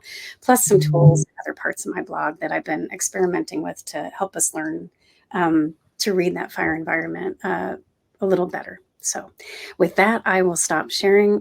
Thank you. Thanks, Dana. Round of applause for Dana. Okay, I don't want to shortchange anyone here. We're like a minute or two over. Do we have a question or two for Dana? Okay, I think you're good, Dana. Thank you for presenting. All right, so the story so far. We had Headwaters set us up kind of with the scale of the problem. 1,100 communities outright open to urban conflagration occurrence. We moved into a little bit around the US of A's work on all the data and how fire departments are going to start reporting some of that, giving a view into their risk profile through that data generation, some of the national evacuation work. We covered probably one of the most foremost data-driven evacuation plans to date. You get to see a demo of that evacuation software in practice. We took a peek under the hood at some of the fire modeling capabilities, some of the strengths, some of the weaknesses with those. We moved into some of the tools that are available to you. You guys saw I'd wager to say, the world's largest common operating picture, at least on the civilian side, available to everyone here today for free, from data collection to visualization. All of the nation structure triage data lives in one feature service. All of the nation's operational data for every fire across the country lives in one feature service. These are things that exist for you guys today. And then we're getting into a little bit more of what do we do ahead of the fire, right? We talked about treatment efficacy. So I have grand visions for this workflow to be done in a community, right? All of these home hardening efforts that we're funding, they're great. Do they work? I don't know. There's a lot of research that says that 0 to 5 foot zone is pretty freaking important, right, for creating a defensible structure. So it would be great. And the heels of CAL FIRE's work with the public safety slant on some of that fuels treatment efficacy monitoring work to be able to say, hey, because of the field treatment A, B, and C along the edge of your community in conjunction with your guys' defensible space stop this fire from becoming an urban conflagration. That's kind of the extrapolation of the presentation you just saw. We're proving ROI on field treatments. You can go back to your state legislatures, go back to your joint powers board and say, yes, the money we're spending on risk buy down is actually making a dang difference. So that's kind of where we're at to this point. We've got all this data, we've got all these field treatments, but where does it live? Remember I mentioned community wildfire protection plans earlier? We've got a bit of a vehicle to house a lot of this information already. And so we're going to pivot just a little bit to that end with Bailey Scott. She's going to walk you through some tools that are coming online relatively quickly on how to compile maps for your own CWPPs once you have all of this data. Maybe CAL FIRE makes all of the treatment effectiveness data open. You could download that, bring that right into your own community wildfire protection plan. So that's kind of what Bailey's going to talk to us about now. So Bailey, to you. Thanks, Anthony.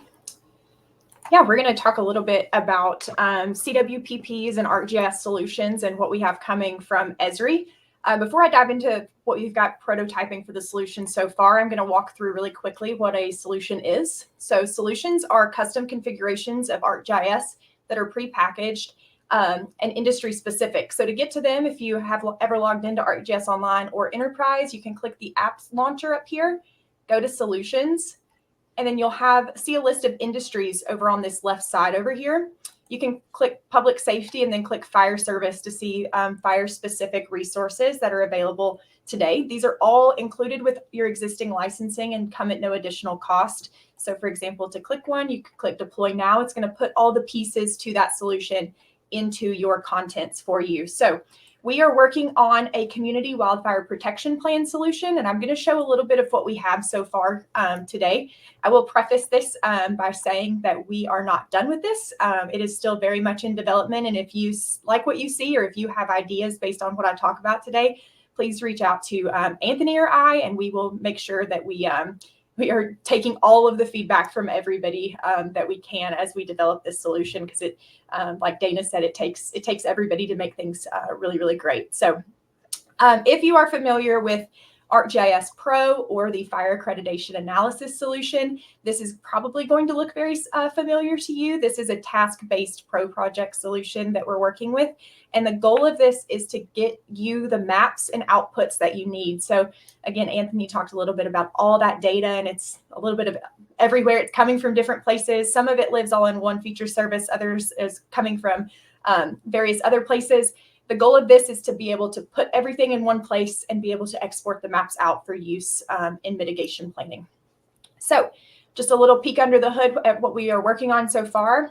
You'll notice in the tasks, we have 3 general task groups. One is getting to know the project, which will walk you through the project structure, how to organize your data and sign in to your organizational account, whether that be through ArcGIS Online or ArcGIS Enterprise.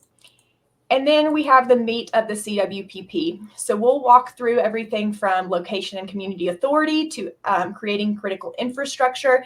And then the ultimate goal of all of this is using all these data points to create proposed mitigation areas. So we'll look a little bit at all of that. So the first map is going to be location and community authority. So defining what your location is and where you're interested in doing wildfire protection planning. We'll then be able to pull in things like topography and water and soils. This is going to have some preloaded data, but you can always bring your own. And then you're able to clip that data to your map as well. So if you want to only look at things within your jurisdiction, this gives you a really granular view of things where you're very focused on that. Or you can view things at a whole. So you can see, I can turn off the clip on this. And it will load my entire, the entire layer, so I can see the contextually how this layer exists beyond my boundary. And then the at the finish of each of these task steps is an export step, which helps you export your data into a format that best works for whatever documentation you're going to be using, whether it's through PDF or PNG or whatever you need it to be. The export step will support you through that. This is showing some elevation-based data and water source-based data within this map. You're also able to load things from climate and vegetation. Again, a lot of this can be sourced from the Living Atlas of the World, but if you want to bring your own data, you can certainly do that as well. That's the case for all of the steps within this project. So you can add things like your climate zones, which will load here in just a second. We've got our land use over time that's loaded in as well. So I can compare and contrast those two if I want to within the same map. That's a bigger layer, so it takes that one a second to load. So you'll see there what the land cover is for our little example area here in Boulder. And then I can enrich my CWPP area. So if I want to learn more about what's going on within my area, I can do that. So we walk you through creating a population map. It's going to use my CWPP boundary, which I just randomly drew on this map. It's not a predefined geography by any sense of the means, but I can use this to enrich the map and gain insight. So population and just understanding how many people and what type of people are being served within my CWPP boundary can be accomplished within this map. And then we walk you through labeling the map as well and making sure that it's ready to be exported in a way that makes sense for your documentation. There's also a response agencies and emergency facilities step and critical infrastructure. So these two together give you a clear picture of where your critical infrastructure exists and how to protect it. For historical fire occurrence, you can also bring in, we've got previous perimeters loaded in, but if you wanted to bring in incident-based data from the fire department, you can certainly do that. Who is conducting a CWPP varies depending on where you are and what the role of your organization is. So if you have the ability to access an RMS or one of the federal fire repository systems, you can load that data in. If not, you can use previous point and perimeter-based data that exists in places that have already been discussed today. Then the biggest step in this project is a wildland urban interface step. So what we're doing in this step is really assessing who and what lives within different zones within the WUI. So we've got loaded in the USFA WUI layer. This can be substituted if you have a local model that you've run that has different types of zones, but we've got that preloaded in if you don't have anything. And then we've also loaded in USA structures, which if I zoom in on this map, you'll start to see some buildings appear. You can also substitute that out if you have a local level data set. But what this step does is it takes your CWPP boundary and that USFA WUI layer, and it's going to clip the structures and the WUI zone to your area. So we are just talking about what's within our sort of zone of authority in this step. And then it's going to take the WUI zone for each structure and pass that over onto the buildings. So now each building is assigned a WUI area. So I know that these buildings in red are in the ignition zone, the ones in the orange are in the wildlands, and the ones in the yellow are in the ember zone. And then I have my others here who are not considered in any of those three. But what that allows me to do is I can get a granular count and a chart of what buildings and how many reside in each area and what their property use type is based on the USA structures data. So I can see here, if maybe I want to just focus on ignition zones and wildlands. The Pro project will also take these data sets and create a high-risk buildings or high-risk structures layer that can be used to help proactively mitigate fire risk. So we know that the structures within these two zones are going to be the highest risk. So we can start with those as we start prioritizing and triaging our areas of interest. The final step in this is a proposed mitigation step. So using all the previous steps that you've done and curated, you can load data onto this map and then create your own proposed mitigation areas. So that step that I used before with the WUI, if I wanted to load in my high-risk areas, I can then create quickly a proposed mitigation area and give it a type. So if I want to do home hardening or defensible space, I can create that. And then I can take these areas and use them within the community risk reduction solution to actually assign a wildfire-specific mitigation program to those. So this is a great example of two solutions sort of working together for one common good. You've got your planning application here within ArcGIS Pro, and then your CRR solution, which enables you to actually take action on that within that. The final step of the solution is a publishing of the web maps. So you can publish any or all of these web maps up into ArcGIS Online. And then the solution will come with a viewer application so that you can electronically view those maps. You can insert them in a hub page if you'd like. You can take those and put them within the CRR solution if you'd like. You can use those across whatever that you need.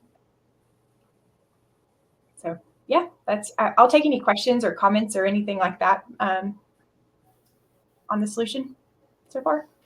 Questions for Bailey? Bailey, this is going to be available, what, 2 weeks? All right, put it on the spot. It's internal development here. Any questions for Bailey? So the hope here is that any of the data that you've already got generated, any of the information that we just talked about throughout the course of this morning is going to live someplace, right? And a lot of it's well suited to be included within a community wildfire protection plan. And this is the steps that's going to walk you through and hold your hand to generate those actual maps to display how you see fit. That could be in a hub, that could be in a PDF, however you guys want to display your all the data that we've just kind of walked through today. It's up to you, but this is going to hold your hand and step by step walk you through the process in ArcGIS Online, ArcGIS Pro to get that work done. So any questions for Bailey? She's writing it right now, so she's the person to hold their feet to the flames. Hey, I just want to mention too that if anybody's coming to CRRL conference in Glendale, the Community Risk Reduction Leadership Conference, Bailey is going to also be leading an effort there during our FireDAWG meeting about how to incorporate CWPP into your entire, CRR program as well. So if you come in there, be sure to come to FireDAWGs on that Monday of that week, okay? All right, very good. Thank you, Bailey. Thank y'all. All right. The main event, I say the main event. We have yeah, we need the drum roll and the trumpets. We're very fortunate today to have Dr. Lori Moore-Morell here in the room to kind of bring us home. So just to give you a little idea of how this is going to work, Lori's going to speak, and then we're going to have lunch provided here in the room for folks. They're going to start wheeling stuff in, and then we'll hear from sponsors while we get a chance to eat some food. So without further ado, I have the distinctive pleasure of introducing Dr. Lori. You heard a lot today, I think. One of the takeaways is collaboration's rather important. And I know no other head of state better suited to talk about such a topic than Lori. So Lori, thank you. Great, thank you very much. So hi, everybody online, and you guys are troopers to hang here for this much data over, 4 hours now almost. So we're gonna be brief to wrap up. So Anthony, thank you for your leadership and what is happening in this room. So slides are here somewhere. Anthony, I'm gonna let you. Sherry, could we pull up her slides, please? So data, for those who I don't know, I'm looking forward to talking with you more, but having the president of the IFC just walked in. So hi, Chief Waldo, welcome. Thank you very much. So I've been doing data for well over 20 years. In fact, NERIS is the culmination of work we've been doing in the fire service to try to bring a solution to the lack of quality and quantity data that we've had in the past. But as you all are seeing the innovation today, and everything you've witnessed today represents a piece of innovation, what's important to remember is that we don't lose sight of why. Why are we in this? Why do we want to have data in the fire service? What is it? What's the purpose? And I always go back to the basics. And I think that's important, is the why is back, and why are we doing any of this? And we have to go back to the very core values of the fire service itself. And those core values, these were established by a collaborative effort of the national fire organizations, probably about, it's been about 20 years ago, before the NIST studies. Now, does anybody remember the NIST, the staffing studies? You guys have any idea what I'm talking about? No, because see how new? Okay, then there's a couple of you, Kevin. So about 20 years ago, we did some field research because of the lack of data on operations. We had response times on firefighters, and we had when they finished on the scene, but we knew nothing about what happened between those 2 points in time. From an operational standpoint, there were no data. Water on fire time, rescue times, search times, the venue they searched, nothing. And so that is still the case today without the new nearest platform. And so we went to the field to try to model what was happening operationally on the fire ground. And these report, there were field experiments in the low hazard arena, a single family dwelling where most people die in their own home, and in the high hazard or a high rise, so a 13-story building with a fire on the 10th floor. And in these two frameworks, we literally put thousands of firefighters through multi-unit drills in order to collect data on how they would operate in these environments because of the lack of data. So at that time, the question was why? Why do we need to have this information? And it's because it informs our very core value. Why does the fire service exist? And that is to prepare, prevent, to do public education, and then respond. If all of those things don't work, to prevent an adverse risk event, a fire or a bad thing happening, then we have to respond. And so those are our core values. And then as we look at that and focusing on response, the question is, how must we do that? Well, we want to make sure that it's quality, but also efficient, effective, and safe. So it's by those criteria that we do everything we do in the fire service today. That's how we want to make sure that your data are informing those core values and giving us the capability to do it that way when we have to respond. And so everything we do in the fire service wraps around this. And so the key to having data and using data products is to ask, what piece of this do they deliver? What piece of this do they bring into the non-traditional framework that we're in today? This is an old quote for sure, but it's playing out more and more that data are in fact like oil. It can be turned into different things. And as we see AI come to be, without data to inform the models, AI doesn't exist. AI is not just created out of nothing. It has to have information to train it to become a model. And what we're all hoping is that those models are not being trained incorrectly, or that you get to a generative place that the AI is generating its own models, right? So these are the kinds of things we're concerned about, but the data have to inform that. So even the most advanced capability we have for analytics today still require an input of very basic data to train it.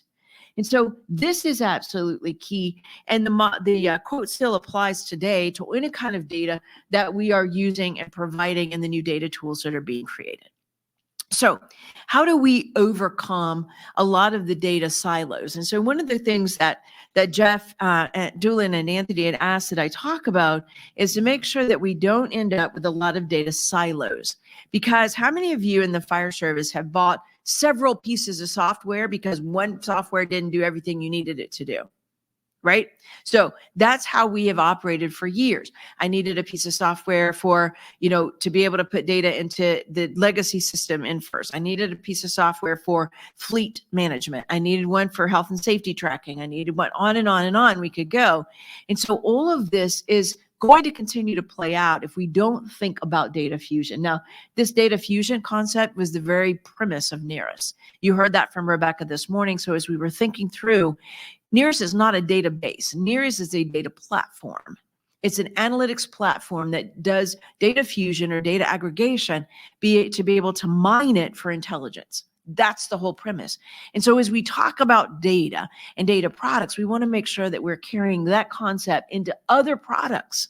How do you partner with someone else to make whatever you're developing, whatever information you're bringing forward better, because of the collaboration, that we find that synergy that makes us all better, right? From the fire service standpoint. And so with the data fusion, a lot of it, I mean, you guys, this are sort of not rocket science here. It's sort of, as you think through fusing things and putting things together, what do we see? Well, we are going to get better quality. We're going to reduce our uncertainty, because when you fill gaps with data that was missing, and today we talked about, as you saw, these great modeling products, then what is missing? They're only as good as the data that inform them. And if the data are missing, then the model's incomplete. And one of the huge caveats we have right now is that we don't have building code data on structures throughout this nation. Everybody goes, how can that be? We don't have building code data to know which structures were built to code.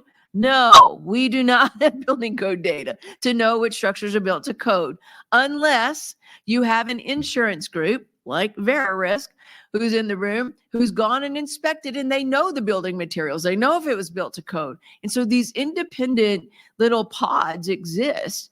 But do we across, even your state fire marshals, do they know? No. Can you use proxies about, oh, well, what law existed at the time that structure was built and work your way through it? Yes, you can do some of that, and people are doing it. But this is an example of where we still have huge data gaps that are leaving us with lack of information. So we're having to use proxies and do the best we can to fill those variables in our algorithms. So data uncertainty, fusion can reduce some of our uncertainty, certainly better decision-making, and certainly lower the cost.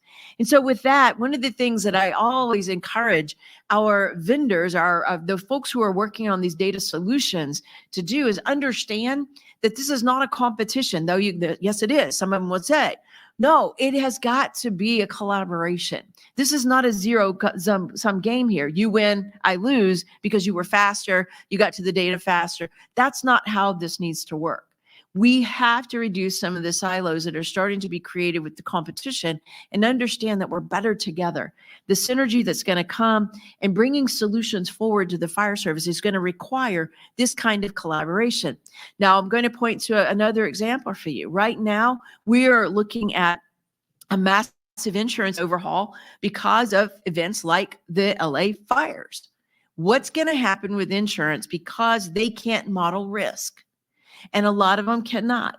And they say they can, but I just told you, we don't have enough information to truly model the risk environment. So how do they know to insure, and where do they insure, and how do they reduce their risk? Because they're in this to make money. They don't want to take risk that's an adverse impact on their profitability. And so that's the very discussion that is happening right now. And so where's the thinking and synergy around this? Well, some of those who are doing some of the reinsurance right now, because that's where the market is going, is they are doing what's called a data swarm. Have you ever heard that before? You might have heard of swarm technology, but data swarm is where they're taking models from a lot of different places and running them together to see if they can get a best case scenario. So no one model that exists. And so that's what I'm talking about with data fusion. People who are finding a way to do this collaboratively are finding that synergy that is better informing their own models. And that's who's going to get ahead of the game. So if you want to talk about competition, the one who shares, the one who learns to fuse and aggregate, that's who's going to be in front. Now, I put this here because I had anticipated several vendors in the room, many of you working on data projects. And so I say to you, do you see your piece of the data story up there? Each of you will find and identify, we just heard GIS, right? We've got sensors, I know, in the room. We've got others who are bringing different pieces. We heard social vulnerability earlier today. So these kinds of data pieces, this is the premise of data fusion. We put this together, and that is going to give us a very different mineable story for intelligence versus one piece. Now, each of those have their own value. Don't get me wrong. I'm not taking the value away from any piece of data. But if we put them together, the intelligence is much greater. And for the first time, we're going to start to see some satellite information from low Earth orbit satellites that are going to give us satellites that were launched in the last few weeks, new information that we can ingest. Who's going to get that? Who's ready to use that kind of data in their products as well? So some of the examples that we have across the industry already, the Internet of Things, we've seen it with parking structures. How many of you pulled into an airport and it automatically tells you where there's an available space, right? And gets you to your point quicker. So all of these things that are using multiple forms of data to be able to inform. Healthcare certainly does it. So think about all the different testing that have to be fused. Surveillance and security. Business intelligence for sure. So we've seen data fusion before. Why not around wildfire? And so thinking about this and how we put together the data and how we decrease silos across the space is going to be important. So some of the examples that we have that of efforts that are ongoing even now around data fusion, the Earth Fire Alliance that I just mentioned to you. They're here, they're present. You're going to hear some of them speaking, some of the representatives that are here. But Earth Fire Alliance has done a great job at collaborative thinking about what they're going to do with that data, what kind of data they're going to produce, and who are going to be the users. So they're a data producer. They're looking for data users, right? And so these are the collaborative relationships that we want to see going forward. The same thing's happening with XPRIZE. Is anybody familiar with the XPRIZE competition for wildfire? So XPRIZE, thank you, Anthony. XPRIZE, if you're familiar, if not, make sure you Google it. But XPRIZE was responsible, if you're familiar with SpaceX, right? That was one of their first competitions. And SpaceX evolved out of this competition. So it's in a competition for technology to address what they call wicked problems. And so wildfire 2 years ago was determined by XPRIZE to be one of these significant problems that needs a competition challenge, a tech challenge, right? You've heard of hackathons. So it's that, only it's development. So this is the kind of challenge that they have applied to wildfire. Well, what happened was there are a lot of teams that registered to say, yes, I want to bring a solution. And there's two different areas. There's one for detection and one for suppression. And so these teams all registered and they're competing for an $11 million prize. And so this competition happened and they all signed up and they had hundreds of teams. Well, now what has happened is as these teams began to develop their solutions, they met and they listened to other presentations and now they're coalescing. The teams are combining. So the original teams, you'll have 4 of those now in one team.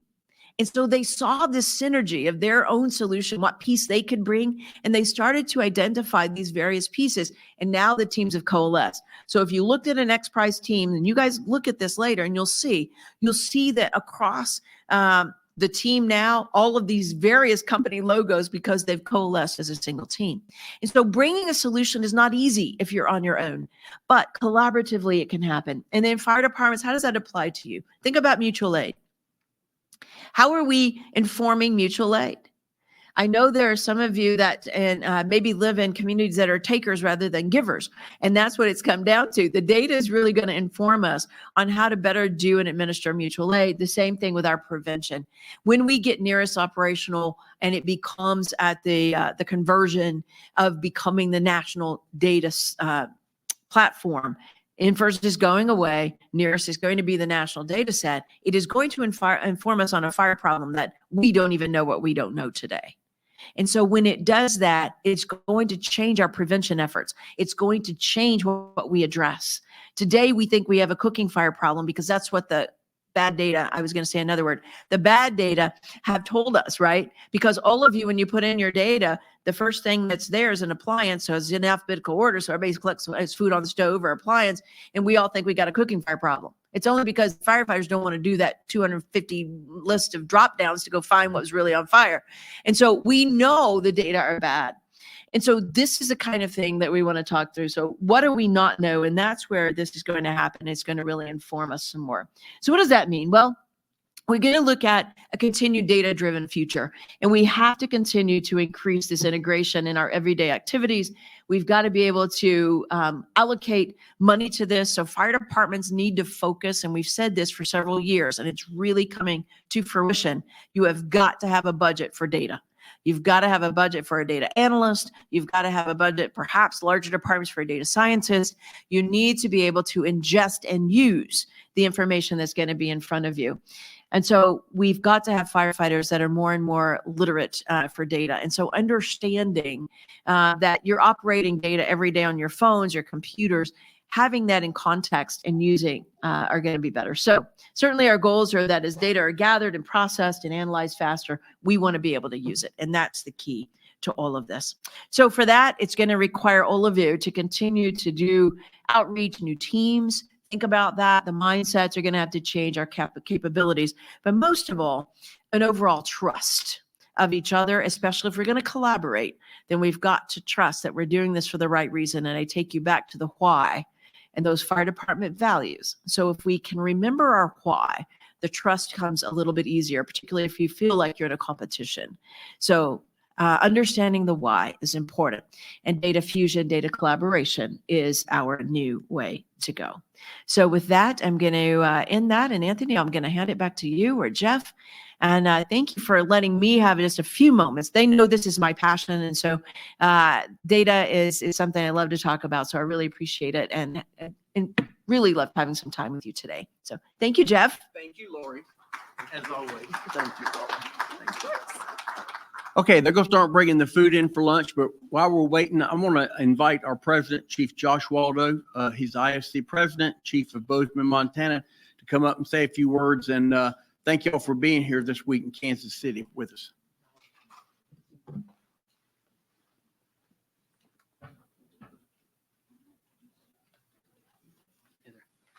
Well, good afternoon, and thank you for being here with us this week at undoubtedly one of the most important conferences that we have throughout the year, as wildfire continues to be one of the biggest challenges that we see in our nation. It's always great to follow Dr. Lori and come up here and talk just a second about data. Thank you, sir. And how important it is to us. Data is what's going to tell us our story. And data is going to help us decide on where we put our efforts and our funding and energy as we move forward trying to address wildfire. So I'd want to just say thank you for being here this week. Thank you for continuing to engage in the FireDAWG program. It's extremely important to a lot of the work that we do here within the IFC. So I'll be here all week, happy to connect, answer any questions that you might have. Obviously, don't want to stand between you and lunch at this moment, but just want to say hi, and we'll see you throughout the week. Thank you.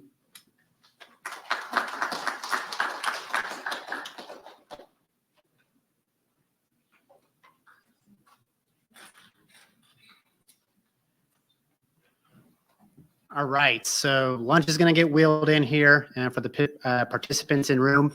For those virtually, feel free to stay on. We're going to have a few vendor talks and sponsor talks here about the importance of what they're offering. This meeting wouldn't be possible without them. So I want one more round of applause for our sponsors, please. While they're wheeling in lunch, we've got Eddie Buchanan from Deccan here to talk a little bit about Deccan and what they offer the fire service. Thank you, Anthony. Good, well, we'll call it good afternoon at this point. My name is Eddie Buchanan. I'm with Deccan. If you're not familiar with us, we are a data analytics company. We work with a lot of kind of major metropolitan fire departments is really our wheelhouse.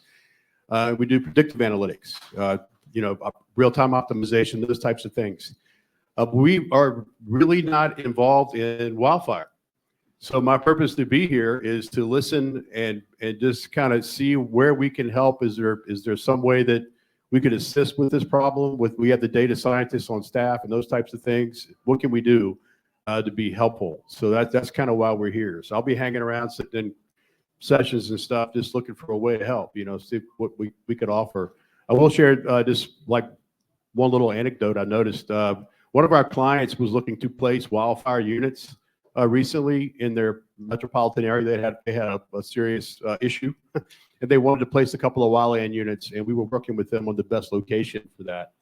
And it was interesting because the way the data sets were working for them at the time, we really had no way to differentiate between what was a real legitimate fire, like a wildfire, or was it just smoldering mulch, right? Just with the data that they had. So we had to do some additional analytics to try to sort that out as to what was real and what wasn't, and be able to really, I think the battery's going dead on that one, to really be able to identify what were legitimate issues. I was looking in the nearest data set this morning, and I was happy to see that we'll have a much better way to identify what are real issues and what are not. So that having that new data standard is going to be fantastic for a whole host of reasons. But and the other thing I'll mention, I also host a podcast on fire engineering, fire service data, and tech talk.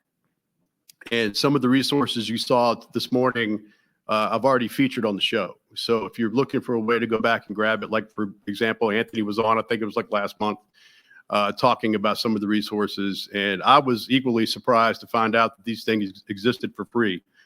There's a show airing next week where we'll talk about common operating picture platforms that are also free. Things I had no idea, right? So those resources are there for you. And I'm also looking for people that do cool things to have on the show. So if you're doing something interesting related to data, I'm certainly all about I want to hear about that and maybe get you on the showdown range. So like I said, Decans is here to support and listen. And if you have any questions, we'll certainly be happy to help. So thanks and enjoy the conference.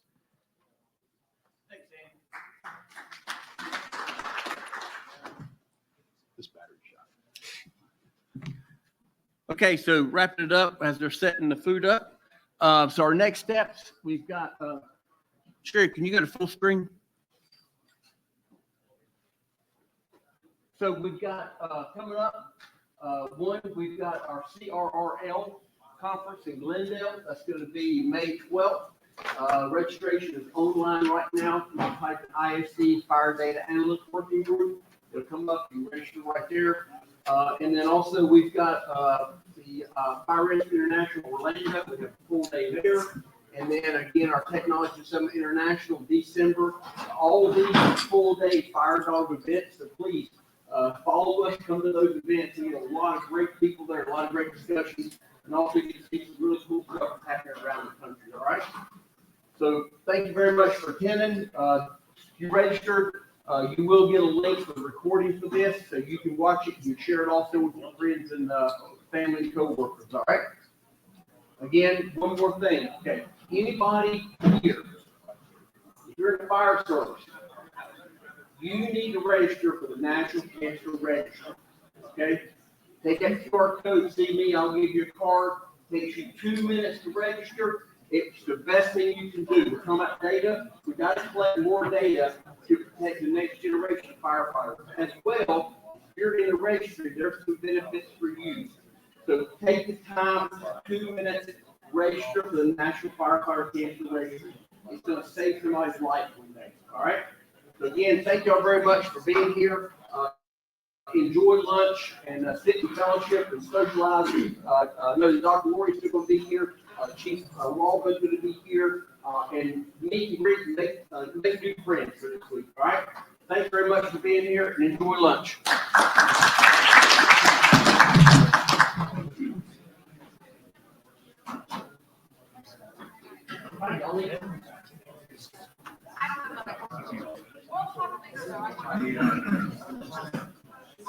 I really tried to stay away